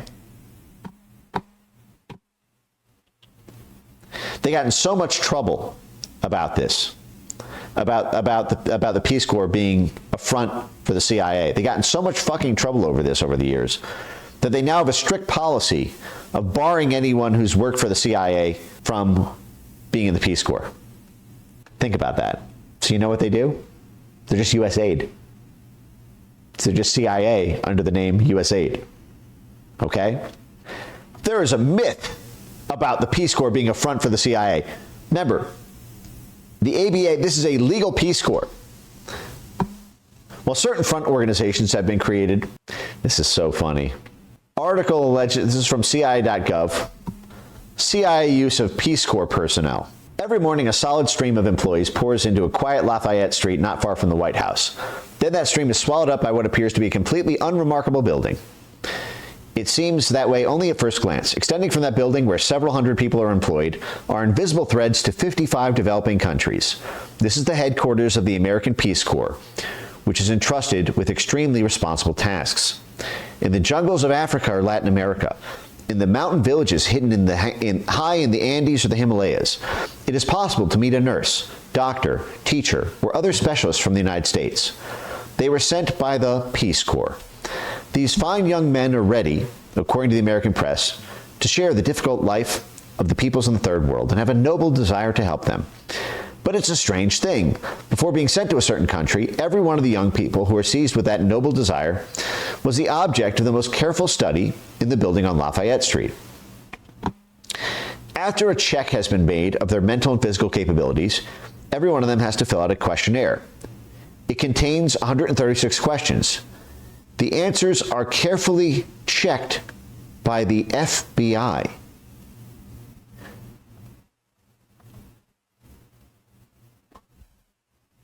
You want to join the Peace Corps? You better have the FBI run your vet. It's like getting a national security clearance. FBI agents travel out to where the person lived and went to school and gather thorough statements. The future corpsmen are sent to special training at one of 58 universities in the country. The training lasts several months. Here, the young people attend a special course on problems of the Cold War. Study such problems such as the strategy of world communism. Today, that would be the strategy of world populism. And how Soviet foreign policy is constructed. It's the foreign policy establishment. It's the blob. The FBI has to vet you. You're indoctrinated about, how you're there on as a proxy for the CIA's Cold War struggle in order to manipulate the foreign policy of foreign countries. And what is the USAID rule of law programs in a nutshell? What are they? A legal Peace Corps. And become acquainted with the country they'll be going. And the unsleeping eye of the FBI observes everything by sending its agents among the future corpsmen. The unsuitable or the unreliable are weeded out. The second stage of training is a probationary period in training camps. Okay, I'm going to, hold on, a quick thing. Oh, Lawyers Without Borders, that's another CIA front. Oh, I've heard so much about this, about Lawyers Without Borders. It's just like Doctors Without Borders. There's the same thing. Journalists Without Borders. Spiral, I don't know if you joined earlier, but major shout out to you, man. I shouted you out at the beginning of the stream. These links that you sent me are fantastic, and thank you very much. Oh, great. Oh my God, it's an externship with Protect Democracy? That's incredible. Protect Democracy is like involved in the friggin' Tesla takedown. Oh, I gotta add this. Gotta add this to my. The training is over. The young people, this is in the Peace Corps, have been sworn in as corpsmen, and a 2-year contract has been signed. The volunteer has firmly remembered his task to sing the praises, wherever he might be, of the United States as the leader of the free world, to depict American life as the expression of dynamic democratic society. Democracy promotion. In countries where the U.S. carries out programs of economic and military aid to popularize the scope and goals of those programs, to sing the praises of our development work, U.S. Agency for International Development, to emphasize wherever possible the danger of communism. Today, that would be the danger of right-wing populism that allegedly threatens the freedom of dependent countries, to propagandize various aspects of the private enterprise system. Again, that gets back to the Chamber of Commerce and control of these countries on behalf of the multinational corporations and banks. But that's only one side of the medal. One can get an idea of the other side from an excerpt from a U.S. government memorandum sent to Richard Mischler, the head of the Peace Corps in Chile. Copies of the memorandum were received by the heads of the Peace Corps units in all Latin American countries. What is that government memorandum? Let's see. It has been decided to increase the payment for future information transmitted by Peace Corps volunteers. Just like the inauguration of organized political warfare emphasizes this term volunteers. That memo I always cite, 1948. When they go over, no way, is the Wilson Center website down? Oh, this is the redacted version. But you can even see here in the redacted with how they structure liberation committees to form centers with political refugees from the Soviet world to form as a resistance. Description: this should be a primarily overt operation like the Peace Corps, who should receive covert guidance and possibly financial assistance from the government. So it's an overt operation like USAID, but it'll get covert guidance from the CIA and money from USAID. It's proposed that trusted private American citizens, trusted like the Peace Corps, vetted by the FBI, be encouraged to establish public committees to give guidance and support to U.S. interests on national freedom movements that are nominally, ostensibly, look to be led by outstanding political refugees from foreign countries. And they say that they want to recruit what seem to be volunteers, setting up a voluntary committee, but they're actually CIA guys. Like you'll see, for example, underground activities behind the Iron Curtain, purpose to maintain contact with, sustain, and influence underground movements in the Soviet world. In contrast to CIA operations involving the American government directly with underground activities, this project will follow a principle which has been popular in British and Soviet political warfare: remote and deeply concealed official control of clandestine operations so that the government responsibility cannot be shown. So it would operate as follows. General direction and financial support would come from the government. Guidance and funds would pass to an American organization or organizations, perhaps business people of approximate caliber of Allen Dulles. These organizations, through their field offices, like a Peace Corps field office in Europe and Asia, would establish contact. And so it's the same thing. Volunteers. Okay, let me keep going here. It's been decided, so this is the U.S. government financial assistance, to increase the payment for information sent by Peace Corps volunteers. So the Peace Corps is sending intelligence to the government, and the government is paying them for the intelligence. So again, this is all because the president, the executive director, the head of the American Bar Association, is describing the 5,000 lawyers and judges who were dispatched to countries to influence their judges and lawyers, are described as a legal Peace Corps. So here you have them being paid. Those Peace Corps are transmitting information back to the government who's paying them to send it. The smallest sum, and again, peace, don't be fooled by the word peace. The Carnegie Endowment for International Peace, as we've talked about many times, was run from 2014 to 2021 by Bill Burns. In 2021, Bill Burns left the Carnegie Endowment for International Peace to run the CIA. CIA. This is what he's doing for 7 years before he became the chief of the Central Intelligence Agency, the number one head of the CIA, right up until he was tapped to be the CIA director. He was running the Carnegie Endowment for International Peace. Just like the Peace Corps, just like the legal Peace Corps of the rule of law programs. Let me get back to this because I find this interesting. I'm going to get a little bit of music on. the smallest sum for rumors and unconfirmed reports, the largest amount of information concerning industrial enterprises of national importance, the results of geological research to extract natural resources, the state of finance of the government and private enterprises. We need the names of people who are especially hostile to the U.S., as well as information concerning the material status of various segments of the population. This is how they do the field work, so the CIA knows who to network with. Their pawns on the ground, the Peace Corps, are collecting that. The various segments of the population. Remember, we always go to CIA World Factbook, and they always do the demographic segmentation, so they know all the different groups within the country, the ethnic groups, the racial groups, the gender identity groups, the religious groups, and all the religious denominations. So it appears that the Peace Corps headquarters and those who stand in back of it need information. That is why they choose the candidates for their corps so meticulously. The Chilean newspaper Siglo notes with complete justification that the Peace Corps is a link in the overall chain of American espionage. The Chilean public gained possession of photocopies of the minutes of a session of the U.S. House of Representatives of the U.S. Congress, at which a note was made of the meritorious actions of Peace Corps volunteers in the obtaining of intelligence information on the assignment of the CIA. I'd like to read that another time.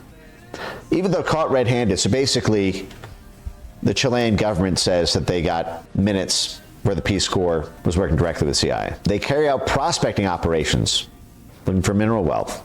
They've seized control over the educations and the humanities. They're entrenched in the educational institutions. And how do you get the blob, the State Department, USAID, the CIA? How do you get them entrenched in the judiciaries, in the judges? Through these rule of law programs. Isn't that incredible? Oh my God. And of course they were doing oh, this is so funny. Wow. Okay. But let's get back to the topic here. So USAID is sponsoring the American Bar Association to write the constitutions, the laws, train the judges, just like the CEPPS program in Brazil. Many other bar associations and NGOs have undertaken similar work. The London-based International Bar Association has a number of rule of law programs. The Swedish Bar Association joined with the American Bar Association to form an NGO known as the International Legal Assistance Consortium. All of these programs collectively have been referred to as the rule of law movement.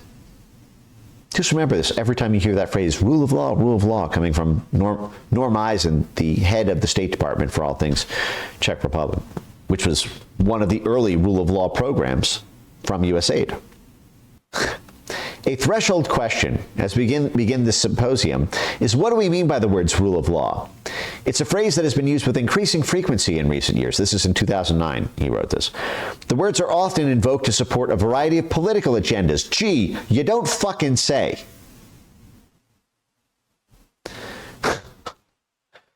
Support my proposals. We are frequently urged by speakers from all points on the political spectrum because this or that will promote the rule of law. This is the head of the American Bar Association, who's received over $40 million in USAID and State Department grants to do these rule of law programs, openly conceding 15 years ago that the entire phrase rule of law, on which the entire tens of millions of dollars of these bribery payments are based, just means support my proposals, do what I say.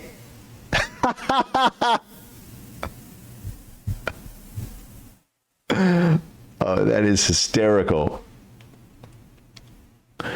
That is hysterical. Government leaders, judges, scholars, lawyers, speakers of all backgrounds invoke the rule of law as a means to an end. So saying that the whole thing is bullshit. The phrase has become chameleon-like, taking on whatever shade of meaning best fits the author's purpose. Holy shit.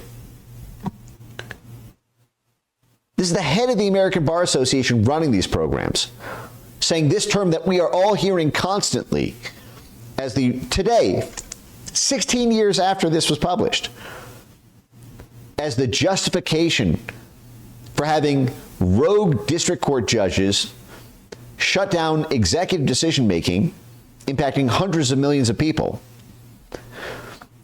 that the phrase is empty and meaningless. It's chameleon-like, taking on whatever shade of meaning best fits the author's purpose, and that all it means at the end of the day is support my shit.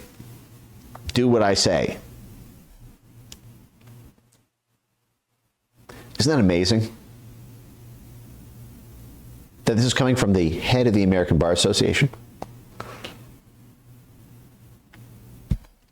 Wow. What incredible honesty.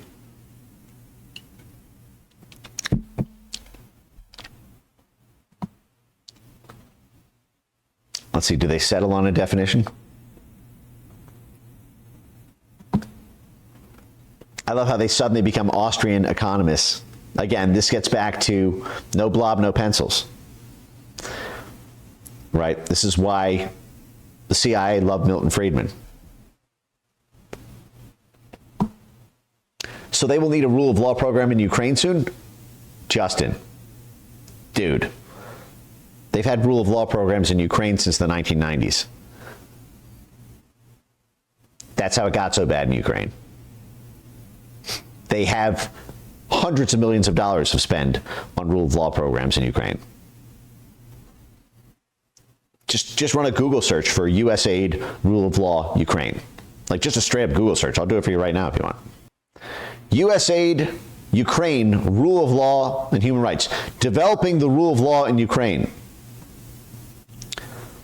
Strengthening the rule of law in Ukraine. Here you go. Rule of law in Ukraine. USAID. Stronger rule of law. USAID's support for rule of law focuses on increasing judicial independence. No, just like with independent media, it means dependence on us. Anti-corruption, which means just accusing everyone we don't like of being corrupt. Responding to the human rights crisis resulting from Russia's military aggression against Ukraine. So that's going to mean just arresting anyone who's within Ukraine who calls for peace with Russia. Will be prosecuted in the courts. USAID works closely with Ukrainian counterparts to strengthen the independence of their judicial systems. If they're independent, why are you working closely with them? You know how I know a member of the jury is independent? When they're not working fucking closely with the defendant or the plaintiff. If a juror is working closely with the person on trial, I know they're not fucking independent. So what are you, a highly interested party in the events in Ukraine, calling your program, spending tens of millions of dollars on those court systems, saying it is to make them independent? They're independent without you, buddy. When you spend tens of millions of dollars to influence them, they become unindependent.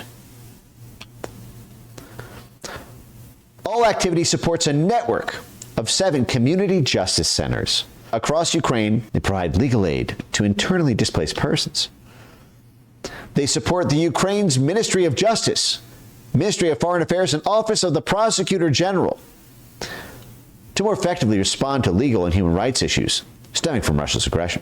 So USAID is supporting Ukraine's Ministry of Justice?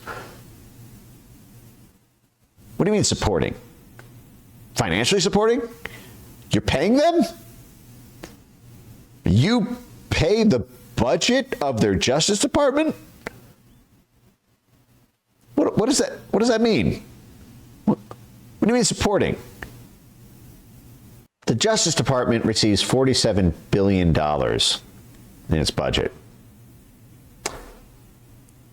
If the People's Republic of China Development Agency was supporting the U.S. Justice Department by providing another $10 billion, I would say, whoa, that's super fucked. That would influence the judiciary, that would prejudice the Justice Department to arrest the enemies of their Chinese sponsors who are providing support to them. But do you understand, like, this is a little bit of the logjam that I'm currently at in my current state of the research on this, is all of the open source documents that I have to date, and I need to get through like a huge fat stack of them, is like they'll use that phrase, and I'm like, wait a second, you're supporting their Justice Department, but the Justice Department is supposed to be independent. Now, I want to see the internal documents. I want to get those from USAID. I want a USAID files for the rule of law programs. This assistance supports capacity building and implementation of key reforms, including Ukraine's strategy on the development of the justice system and constitutional proceedings. So we're paying their Justice Department to implement the programs we tell them to. I believe that is what the head of the American Bar Association called rule of law just means do what I say. And we're paying them to do what we say. How insane is that? We're paying their Justice Department to implement programs? I mean, what would happen if the Russian Federation paid the Justice Department to implement a program in the Justice Department? We would say the U.S. Justice Department is a fucking joke. A foreign country is paying it to administer its own laws. And what does that say about these 5,000 lawyers and judges? In 2009, imagine what that number is now, 15 years later. We know that this includes the likes of our top judges. Chief Justice John Roberts. And as we are going to see when we get to the World Justice Project, Chief Justice John Roberts, Supreme Court Justice Stephen Breyer, Supreme Court Justice Ruth Bader Ginsburg, Supreme Court Justice Anthony Kennedy. Any of these names sound familiar? Who are involved in these USAID program, rule of law programs to control the courts?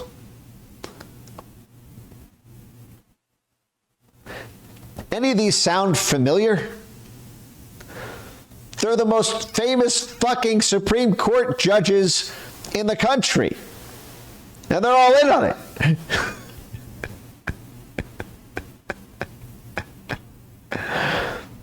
And who's with them?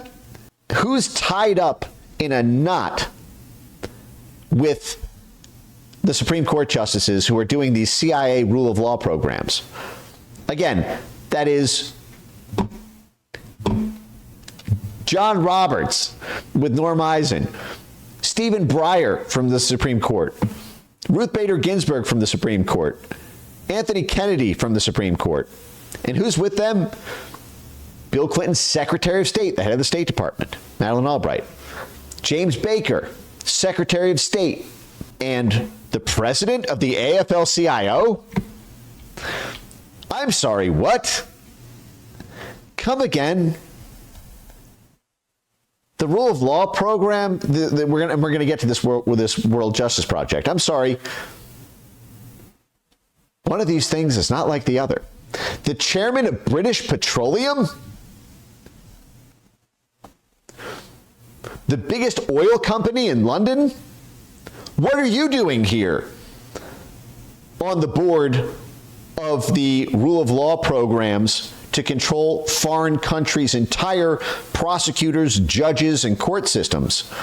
What are you doing with 4 members of the Supreme Court? The chairman of the biggest oil conglomerate in London, together with the head of the AFL-CIO, the biggest union group, as we've gone over in many of these streams, the CIA, AFL-CIO.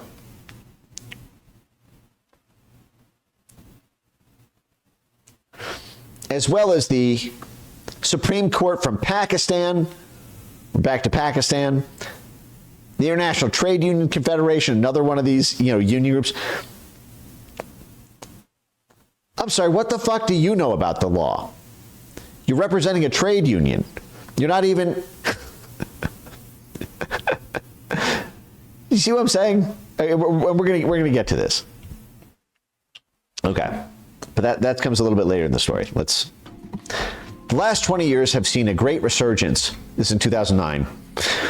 Of thought and talk about rule of law and shaping and maintaining free societies, blob-controlled societies. I don't recall the phrase being used when I was a student in law school, but now it is dominant in a fundamental core concept. On the American side of the Atlantic, not least among those commentators taking up advocacy of the rule of law, are several justices of the Supreme Court promoting these programs. As we saw, Justice Anthony Kennedy and Justice Sandra Day O'Connor, who, as we saw, were on the board of the World Justice Project that we're going to get to. Okay. More recently, the American Bar Association convened a World Justice Project in Vienna in 2008 to examine and promote the rule of law. So the American Bar Association convened a World Justice Project. Okay, so that is what we just saw right here, and we're going to get to in more because I want to dig into this institution. World Justice Project honorary chairs: Bill Clinton, Secretary of State; Ronald Reagan's Secretary of State; a senator from the Parliament of France; the Prime Minister of Italy; the President of the International Trade Union Confederation; EU Commissioner; another Supreme Court Justice; Supreme Court of Japan; Woodrow Wilson Center, International Center. We're back to Woodrow Wilson. Supreme Court of Pakistan; Chairman of British Petroleum, and the head of the AFL-CIO. Isn't that incredible? The head of the AFL-CIO influencing the entire architecture of the lawmaking process in countries around the world. Man, AFL-CIO intrigues never stop. Like, think about that. What the fuck is he doing here with sitting heads of, state, with prime ministers and Supreme Court justices? I'm telling you, it's going to be connected to the riots and them not prosecuting rioters when they do color revolution stuff, but throwing the hammer at their political enemies. So they convened a World Justice Project. So let's now go to the World Justice Project. And this now, it's going to be a little bit more interactive. I want to watch some videos that I've never seen before. I just ran a simple search, and I was highly intrigued by what I found. Let's see the 15th anniversary from 2 months ago. So again, it was started in 2008. Sherilyn Ifill? No fucking way. Oh my God, no way. She's like the black racial social cleavage point side of the lawfare apparatus. Sherilyn Ifill was general counsel, I believe, for the NAACP. She was involved in setting up the 14th Amendment Center at Howard University to disqualify Donald Trump from running for president. She was involved in that whole Transition Integrity Project initiative. She works closely with Norm Eisen and those people to sort of, advance things like the Ku Klux Klan Act that Trump was prosecuted under. Holy fuck, they're starting with Sherilyn Ifill? That's insane. So Sherilyn Ifill is directly with the USAID network. USAID is funding ABA. Let's keep going. Wow. World Justice Project on 15 years of extraordinary service. The World Justice Project is so important because it unites us globally in undergirding one of the most important pillars of any democracy, the rule of law. It unites us globally, a global network. Sherilyn, you said that under the rule of law, the current president of the United States was not allowed to run for president of the United States. Like 100 million people voted for him. So when you say you have a worldwide network to carry this out, who the fuck is we? The rule of law touches people's lives in many ways. You make that visible. Very compelling, dude. Hey, camera's over here.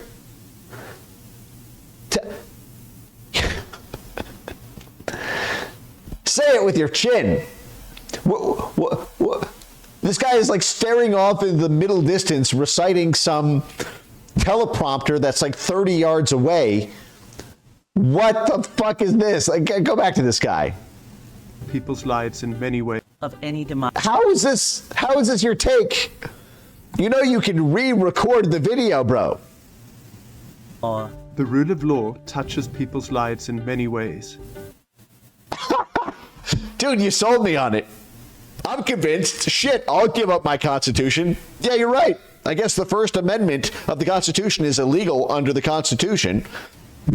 And, yeah, my president should be in jail and shouldn't have been allowed to run. Yeah, just take everything. Take my house, take my wife. You convinced me, dude. This is an Oscar-worthy performance right here. You make that visible and measurable, highlighting trends and working with everyone from governments to grassroots organizations developing. I couldn't even focus on what this guy is saying because this is the most cartoon, robotic drone that you roll out and shove in front of a camera in order to bore people to tears so they never see the shit you're doing. This is like when they use the phrase information integrity instead of just saying censorship. It's like, well, you fall asleep halfway through the phrase. You fall asleep halfway through the guy. I love how they say they work with these grassroots organizations. You mean AstroTurf organizations. They're paid by USAID. They're not grassroots. They're sponsored by the government. Say that again. Everyone from governments to grassroots organizations developing new solutions. Congratulations, World Justice Project, on 15 years of great work. But faith. Imagine sending that. It's like a happy birthday. You're dating a girl. Happy birthday, baby. I love you. I'm so happy for our time together. You're the woman of my dreams. But I read it like this. Camera's right here. Let me see if I can, like, I have my glasses on. Happy birthday, baby. I am so grateful for our time together. You are the girl of my dreams. This is crazy. How is this your take? Bro, this is not like a live recording. And it's not like, dude, memorize that shit if you're going to do that. Or riff a little bit. See, this is the thing. When people are this inauthentic, you can't trust a fucking word they say about anything, okay? This is why you can kind of trust Trump. Even if he fudges a little bit here and there, or, you know, he's not necessarily, if he doesn't follow through on a particular thing, you still, in a general sense, you're like, he's being real with me. He's being present. It's not scripted. It's from the heart. It's from the soul. I know he's not concealing things. Because you can conceal things when you have to read off of the screen every single word. Because what that says is you don't have the confidence to be able to authentically and spontaneously talk about it because you're afraid you might fuck up a word. And so you need every single word right in order to convey the message because you don't really believe or understand the message. So to remove all possibility of not saying it exactly the way you were coached to or your sponsors want the message delivered, you've just cut and pasted. I mean, this was like the scandal with the whole big soda sponsorship thing. Like everyone used the same phrase. They just like read off the, you know, the talking points, so to speak. And like, that's what they're doing to AstroTurf, this fucking CIA control over the court system project, this global network to control the entire rule of law in every country on earth, including here. On 15 years of great work. But faithfully, including the art. Afghanistan National Institute of Music. The final boss. I'm telling you, that was the one job I would have done in DC.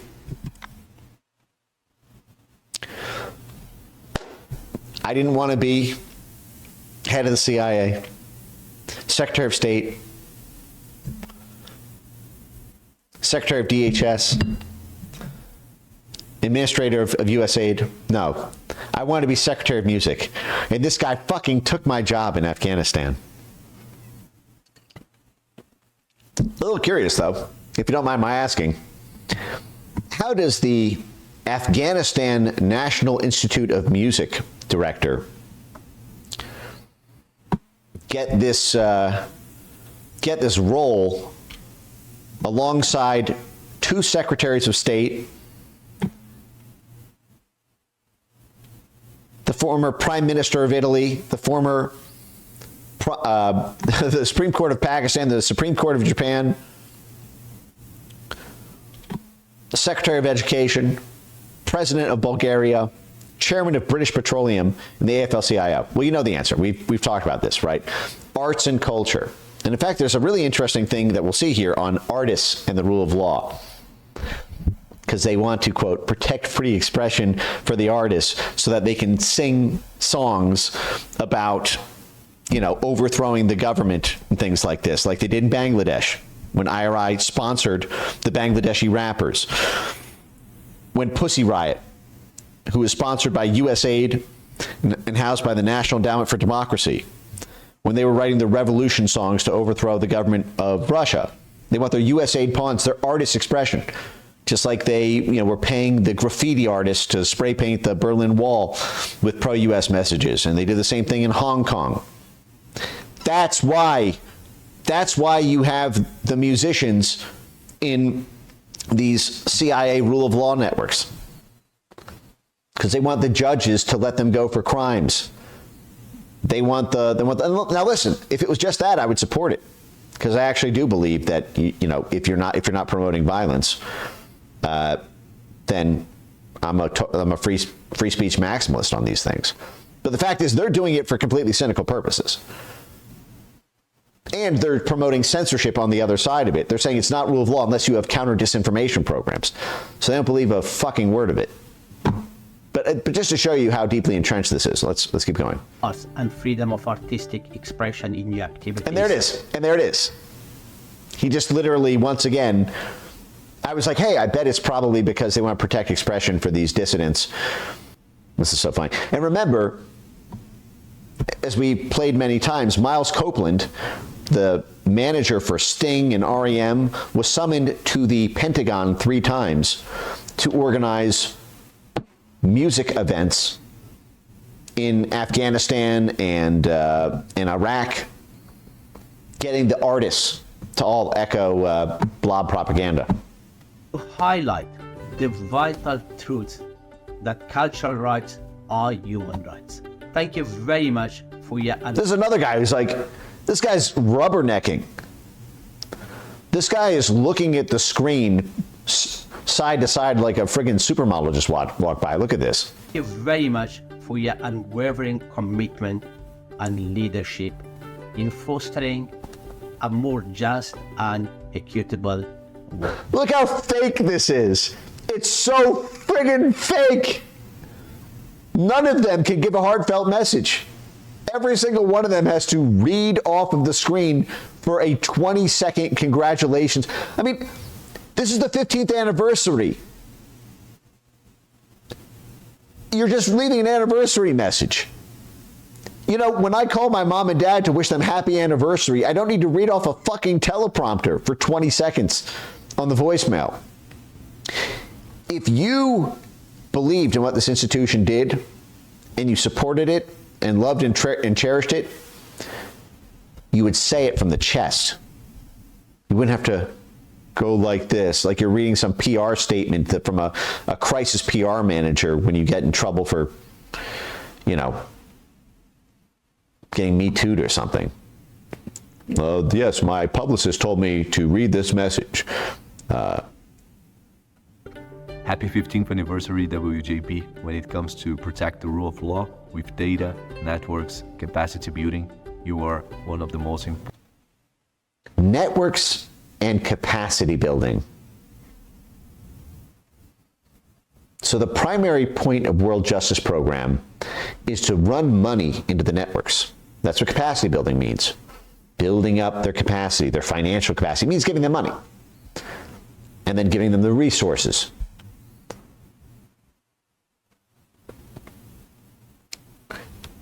Great job running money into the networks around judges, prosecutors, and courts.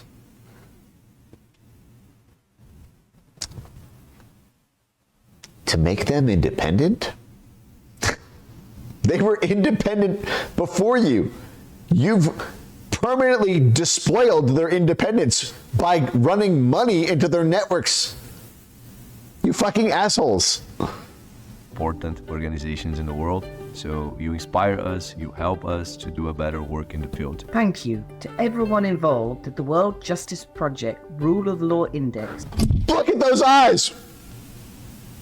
What? Look at, okay, we gotta rewind this a second. Look at the eyes. Look at how much that goes back and forth when she reads side to side off the screen.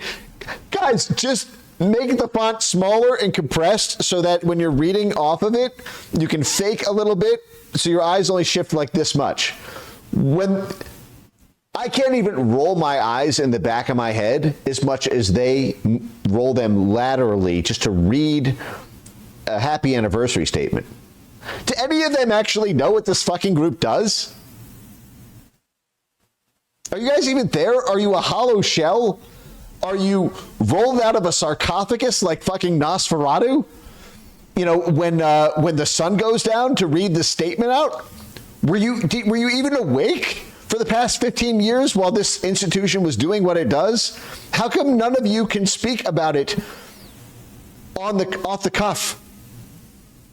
Thank you to everyone involved at the World Justice Project Rule of Law Index. She like had to turn her neck almost. Thank you for everybody at the Rule of Law program who page turned. You know, it's like you're a piano accompanist, and you need to like turn the page. You know, when you're coming up on the end of the page when you're reading the notes, and you're like, okay, ooh. For creating and maintaining an invaluable tool for policymakers, for human rights advocates, and for businesses. Thank Oh, she came alive with businesses. You guys see that? Wow. The vampire has seen the sunlight before that, but then suddenly she smelled fresh blood when the word businesses came up. Policymakers. Why the fuck do they need to consult the World Justice Project as an independent judiciary to determine their own country's policies? They're not independent policies if they're working closely with a USAID CIA front group. Policymakers, for human rights advocates, and for businesses. So you're saying you're influencing the policies. This is outrageous. They're supposed to be independent. Thanks to you, we know what the problems are at the country. Open government partnership. Wait, isn't that Obama's thing? Hold on a second. Open government partnership, and it works with something called the Open Government Hub out of the State Department. Obama was working through the Open Government Partnership, along with Norm Eisen. So Norm Eisen is tied into this World Justice Program, as is Barack Obama. The Obama Foundation. Last week, Barack Obama sat down with young leaders from around the world for the Open Government Partnership Summit, from Kyrgyzstan to Argentina. Norm Eisen, so proud I helped develop the idea for the Open Government Partnership. Norm Eisen developed the idea for the Open Government Partnership, which is just open society, but for governments. And the CEO of the Open Government Partnership is giving the happy anniversary to the World Justice Project, the same World Justice Project that has 4 Supreme Court justices on its board, as well as 2 secretaries of state, and this entire blob span from Italy to France to Japan to Ethiopia to Pakistan to the AFL-CIO to the chairman of British Petroleum. Holy fuck. Holy fuck. So this is Norm Eisen's global coordinating node for the rule of law programs. He said this was his idea. Level and where the gaps are. OGP deeply values the World Justice Project for its deep dedication to making the world a more just place. And you do that by capacity building and funding networks of judges and courts and prosecutors. Dominican Republic, youth people, Minister of Justice in Argentina, General Counsel of Google? No! Have you no shame? Fuck you, Google. What? The General Counsel of Google? It is impressive what you all have been able to accomplish in 15 years. You have really helped secure the rule of law around the world. Without rule of law, there's no. Oh man, that's nasty. Judicial Reform Foundation. We're back to judicial reform, the USAID. International Development Law Organization. Yeah. Former president of the Supreme Court of Brazil and a World Justice Project board member. Supreme Court of Brazil. Well, there it is.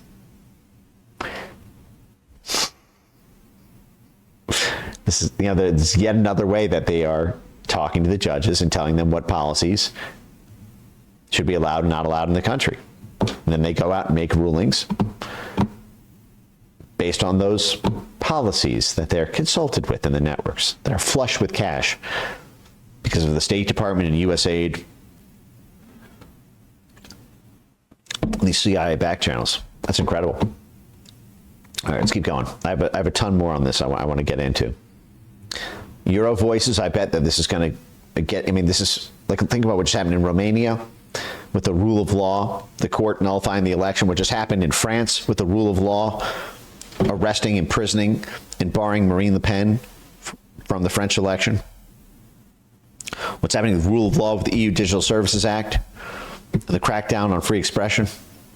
We have much to do in our own backyard? Whoa, what does this mean? We have much to do. A connection between the rule of law and communities of opportunity and of equity. While we have much to offer developing countries, we have much to do in our own backyard. We have work to do, you and I, and it's good and it's important work, and there's lots of it. What do you mean in our own backyard? You mean like here in the United States? Like a USAID program that's supposed to be pointed outward? A State Department program that's supposed to be pointed outward? Is you're trying to boomerang back with judges here in the United States? The same judges who are making these atrocious decisions against the Trump admin?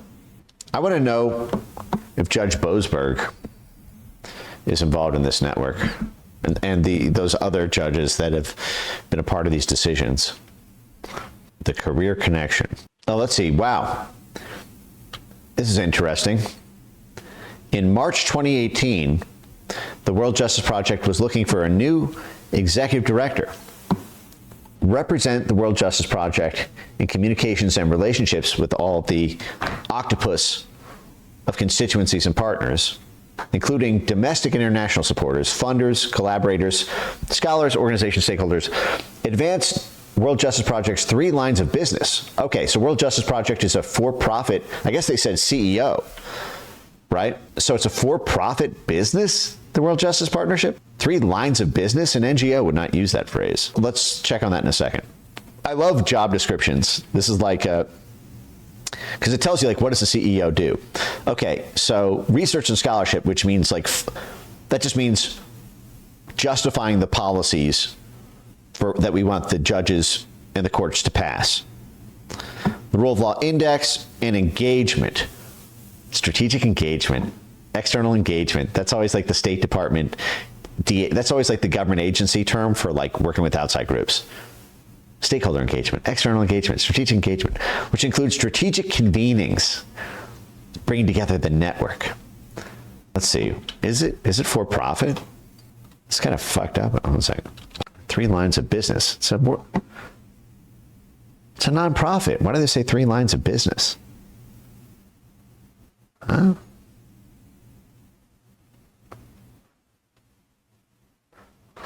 As a presidential, so it was formed as an initiative of the American Bar Association. And then it became an independent nonprofit in 2009. So it's a spin out of the American Bar Association. And now sits on its own. Criminal Justice Open Government is one of the indexes there. Oh, that's Norm Eisen's Open Government Project. It's about arresting government officials despite how politically toxic it is. Wow. Wow. Yeah, the forums. Attendees including Bill Gates. Competitions and prizes. I want to take, we got like a half hour left in the stream. I want to take one more music thing so I can go to the bathroom real quick. Oh, I bet they're in Romania. I bet World Justice Project's in Romania. I want to, okay.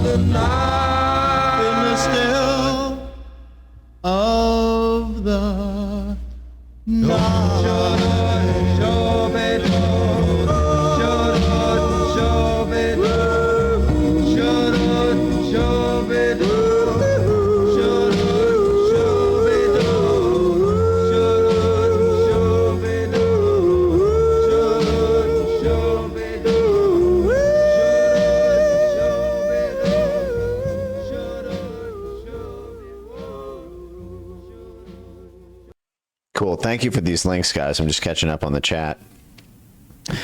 Some of these are really good. Let's check out these supporters, who we are. Oh, man, I feel like we just set the table. Public sector donors: the European Commission, Global Affairs Canada, USAID, the State Department, and the World Bank. Now, the World Bank comes into this. If you've not done so, I command you. What would, King Arthur and Monty Python, The Hunt for the Holy Grail, says to the peasants who are completely disrespecting him? I command you, as your king.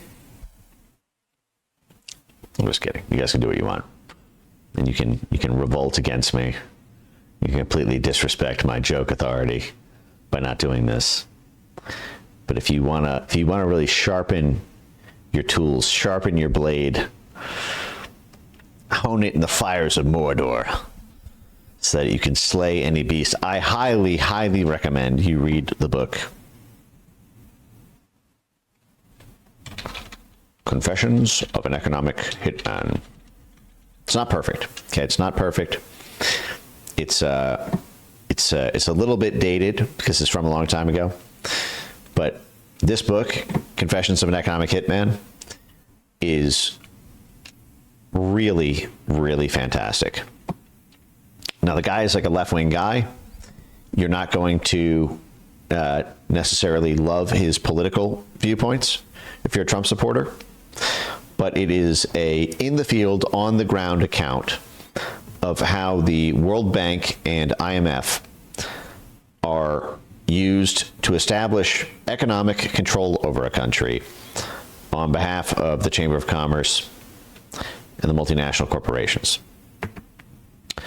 And part of the way that control is established is by conditioning financial support from the World Bank, conditioning access to loans, conditioning hundreds of millions or sometimes billions of dollars, like Argentina has $15 billion worth of IMF debt, on changes to the rule of law.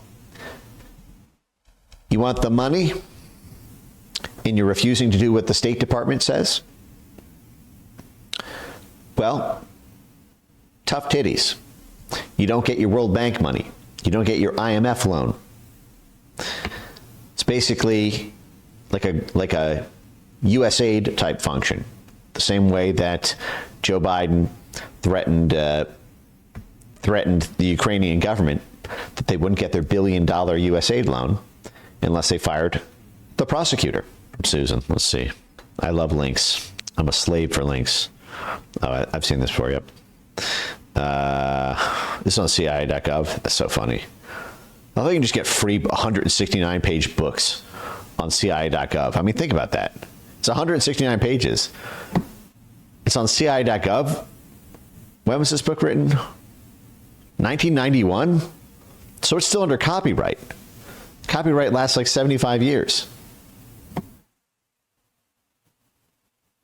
What the fuck?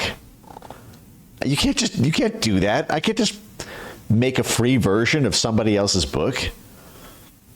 The CIA can do that? What the fuck is that? This is CIA.gov. Did they get permission? What? The CIA can just like disregard copyright law? Did they not like this book and they're trying to rob this guy of book sale profits? Because, you know, they do that, right? They did that to like a bunch of CIA whistleblowers. If you don't get CIA approval to write the book, the same thing for me. I worked for the State Department.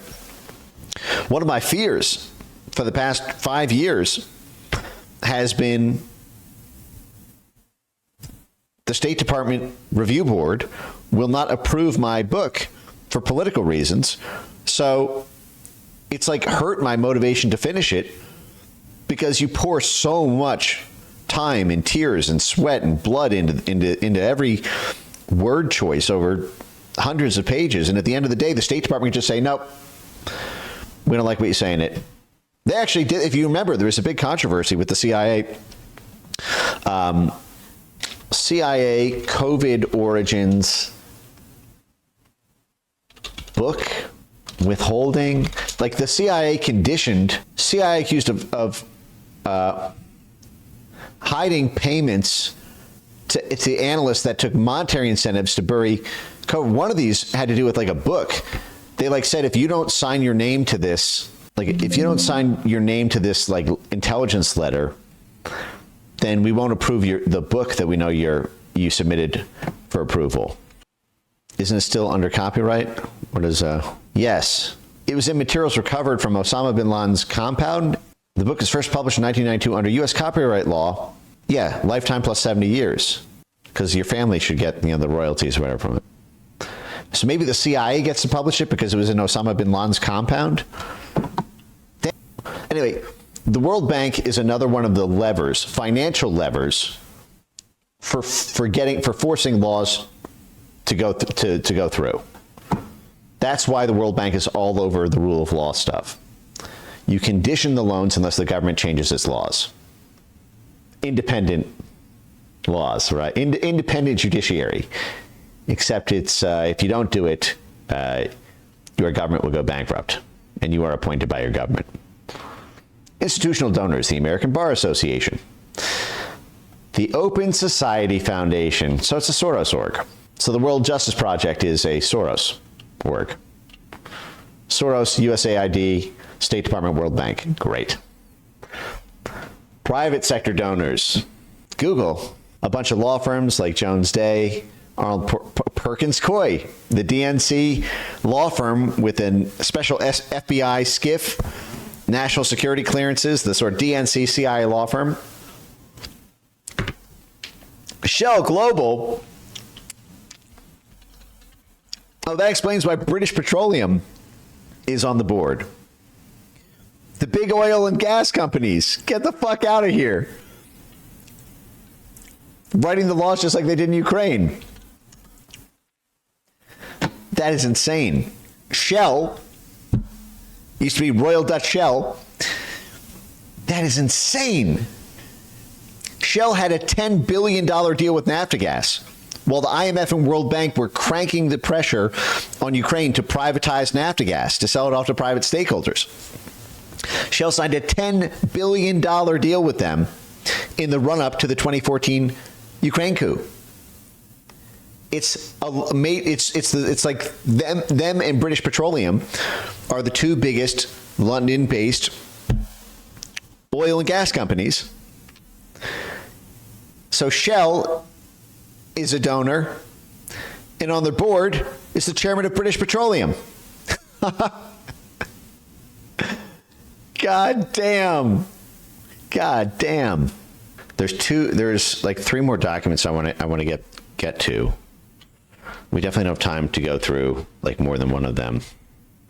I definitely want to get to the achievements in rule of law. Let's scan this real quick. Okay, so this is November 2002. Achievements in building and maintaining the rule of law. Office of Democracy and Governance. Bureau for Democracy and Humanitarian Assistance for USAID. Okay? So this is USAID in 2002. Because remember, the rule of law programs on the ABA started immediately after we won the Cold War. And then we set about converting these new countries into political vassals for the blob to plunder and exploit. And that's basically what happened. Sorry, I'm eating some yogurt. So here's USAID and their document here. The USAID Office of Democracy and Governance Occasional Papers series was launched in October 2000. The publications are intended primarily for USAID personnel. Well, we're just putting our little USAID hat on then. It's designed to bring together all these different produced products and blah, blah, blah, blah, blah, blah. Okay, so this is like supposed to be for other people at USAID to read. But we get to read it now. Oh, yeah. Show me the good stuff. All right. About the democracy and governance. Oh, they're calling it DG. Right. Now this is called democracy, rights, and governance. Because they would arrest all the political opponents at the State Department by, accusing them of human rights violations. And so now it's DRG. Today, this is the Office of Democracy, Rights, and Governance. But 20 years ago, it was just democracy and governance. The Office of Democracy and Governance is the USAID focal point for democracy and governance programming. Democracy and Governance's office role is to provide USAID and other development practitioners with technical and intellectual expertise needed to support democratic development. It provides its expertise in the following areas: rule of law, elections and political processes. Remember CEPPS, the Center for Election and Political Process Strengthening. Civil society, NGOs, and the governments. Acknowledgements. Management Systems International, MSI, a woman-owned consulting firm. 2002, shit was woke. Oh, wow, I guess I should trust this document more because it came from a consulting firm that's owned by a woman. Well, I don't need my brain anymore. Just tell me what to do. I believe everything you say. Believe all women. I guess I should just do everything, just totally agree with this USAID document. In the democracy and governance sector, MSI continues to be a significant participant in the worldwide movement to promote democracy and good governance. This is another thing I want to make a study of. Role of women's organizations in democratic development, Serbia, Yugoslavia. I've seen a bunch of really interesting white papers from like USAID practitioners on like why they organize like women's groups. And I wanted to like get into because they're half the vote. And so the CIA realized in the 90s, like, holy shit, if we just export feminism and promote women's groups and get them to support a particular candidate, we can like pry off 50% of the vote. We'll like win all the elections because, even though they may not have as much economic capital as, male-run institutions, they're 50% of the electorate. So we should get all these women's groups together and organize them. Also, if they march in the streets and there's violence against them, it becomes a much bigger human rights violation because it's got the gendered element. Women's resistance in Serbia. Feminist organizing in Serbia, 1990 to 1994, right up in the run-up to NATO bombing them in 1995. That's really interesting. Oh, that's going to be a good one. Feminist organizing. I bet you the CIA and USAID and the National Endowment for Democracy organized the feminists in Serbia in the run-up to this. Oh, God, I got to check out those groups. How come nobody else was doing, like, I would just love to see some... I hate that, like, all these things we need to put together from scratch. Like, no one in our movement covered any of this stuff. The only people who cover it are the people who are in it and support it. So there's no critical blob studies. You know, there's like critical race studies and critical everything studies, critical climate studies. There's no like critical blob studies. I should write that down. That'd be a good series name, critical blob studies. Okay, let's get back to it. Oh my God, I just want to keep going. I feel like we're just dialing in.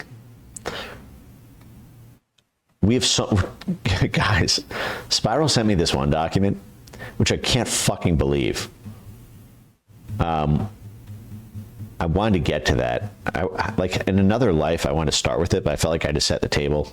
Since we're going to be doing a ton of streams on this topic, there's an amazing military document on this. Yeah. Okay. Center for Law and Military Operations in 2008. Because you have to understand, there's this concept called dime fill. This is a military concept. Instruments of power. Dime fill.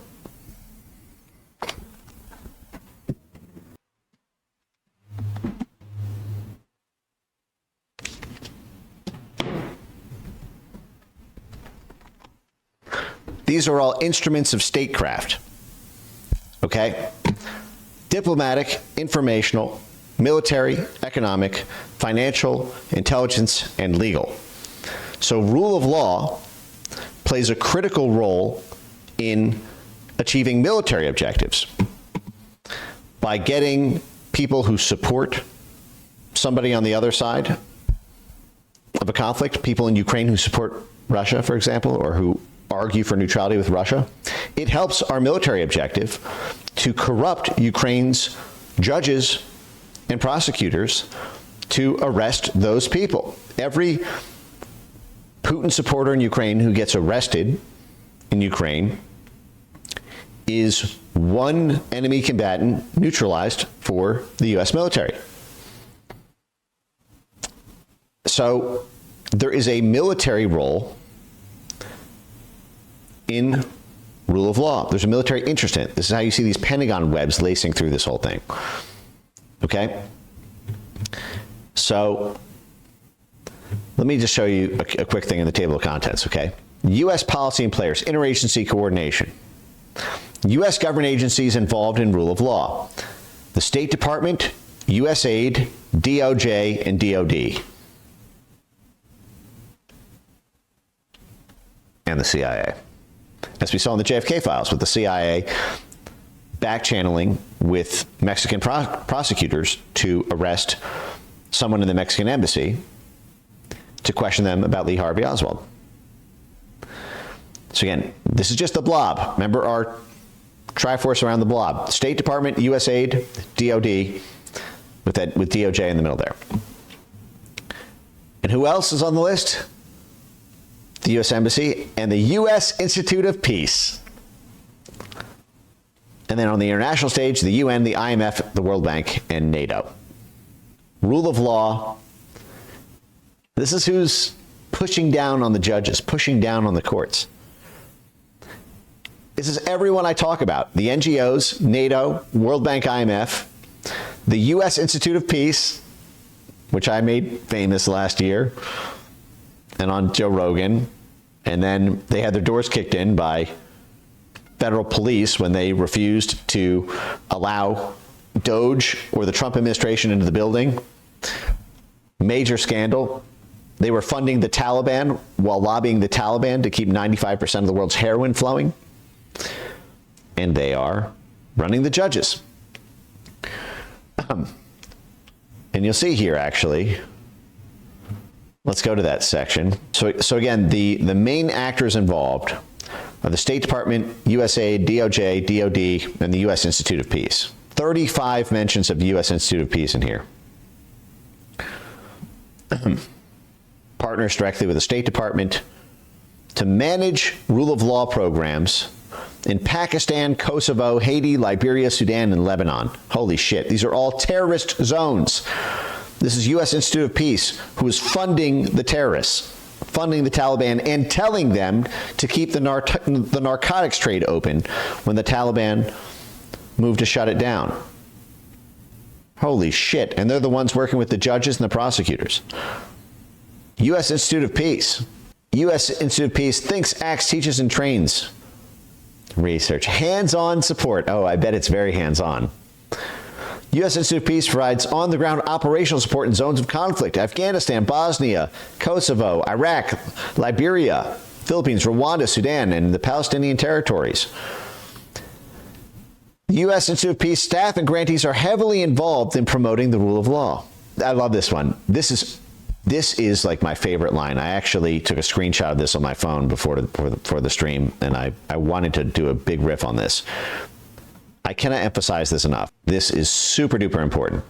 I want you to look at this line, okay? The U.S. Institute of Peace, again, this is the U.S. military write-up on this.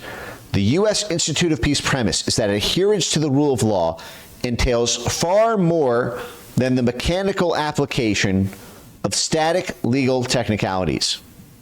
They're saying these rule of law programs that are administered by this CIA front State Department cutout that works directly with terrorist groups is that these rule of law programs are not designed just to get judges to apply the law. Think about this. But instead require,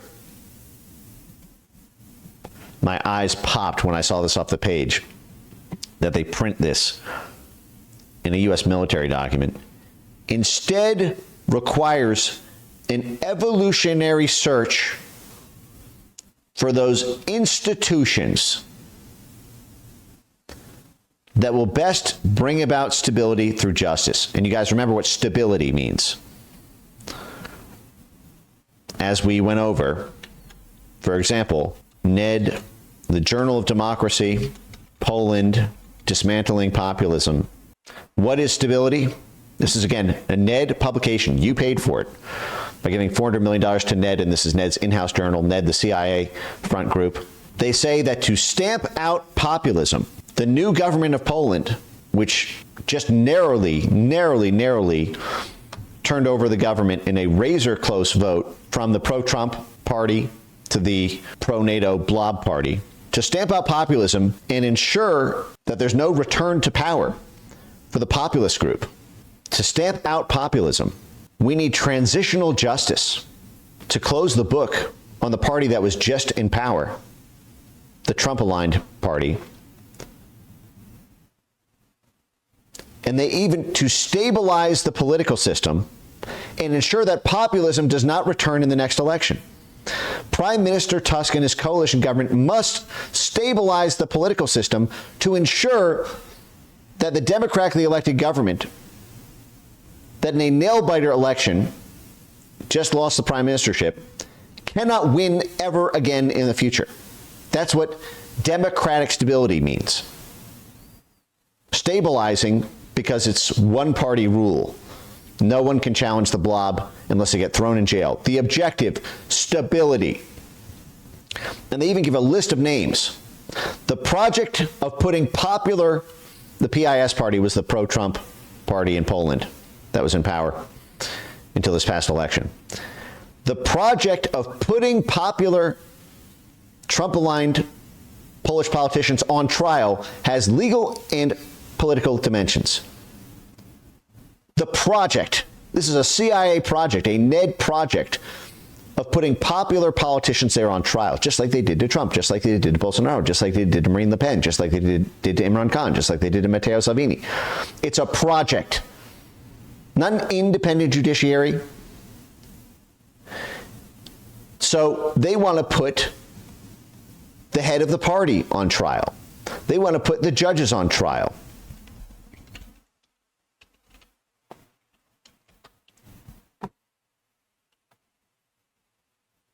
The new government should use its prosecution arm to focus attention on arresting politicians for how they appointed judges, for using mail-in voting. That's rich.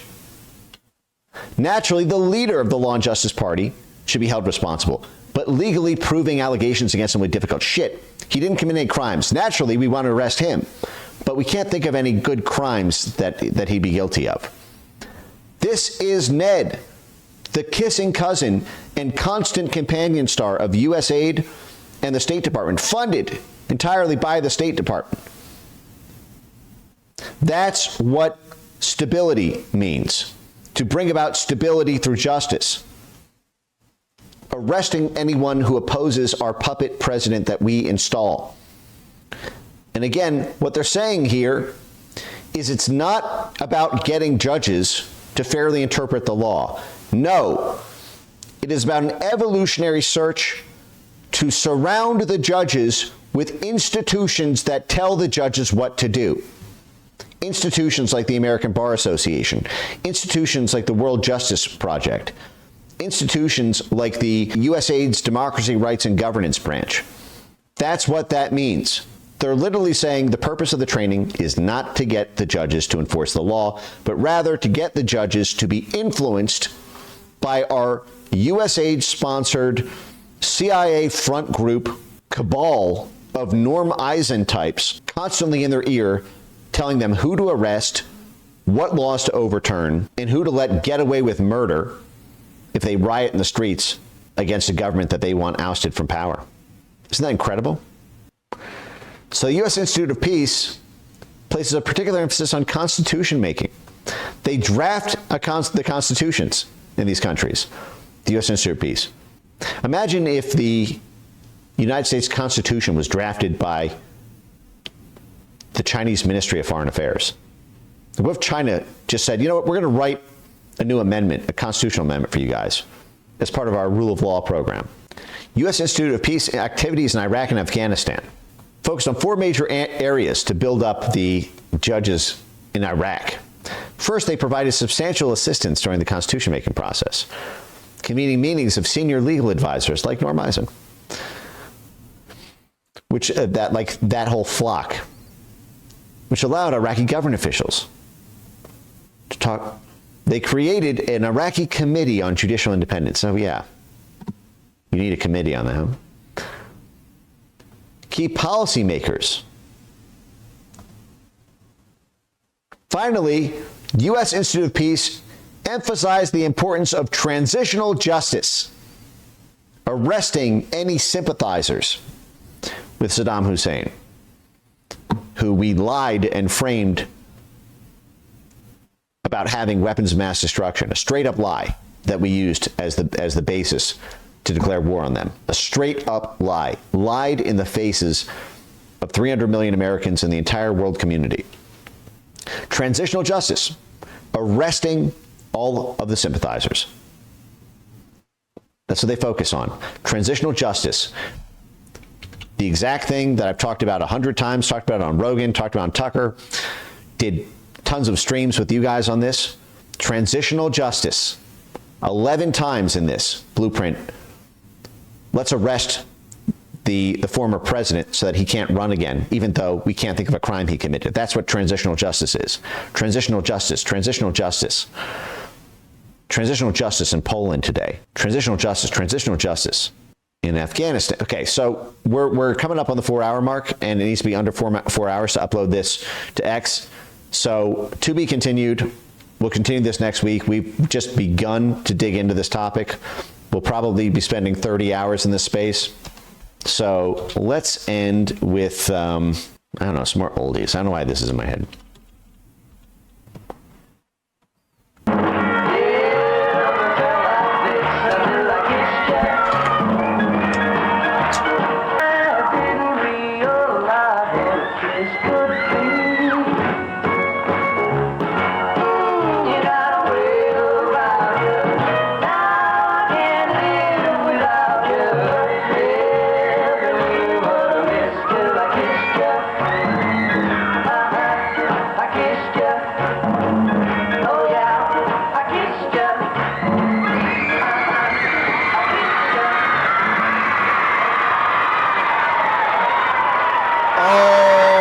right. I am off to DC in the morning. I will see you guys early next week. We'll pick this back up. Until then, good night. Godspeed. I will see you on the internet.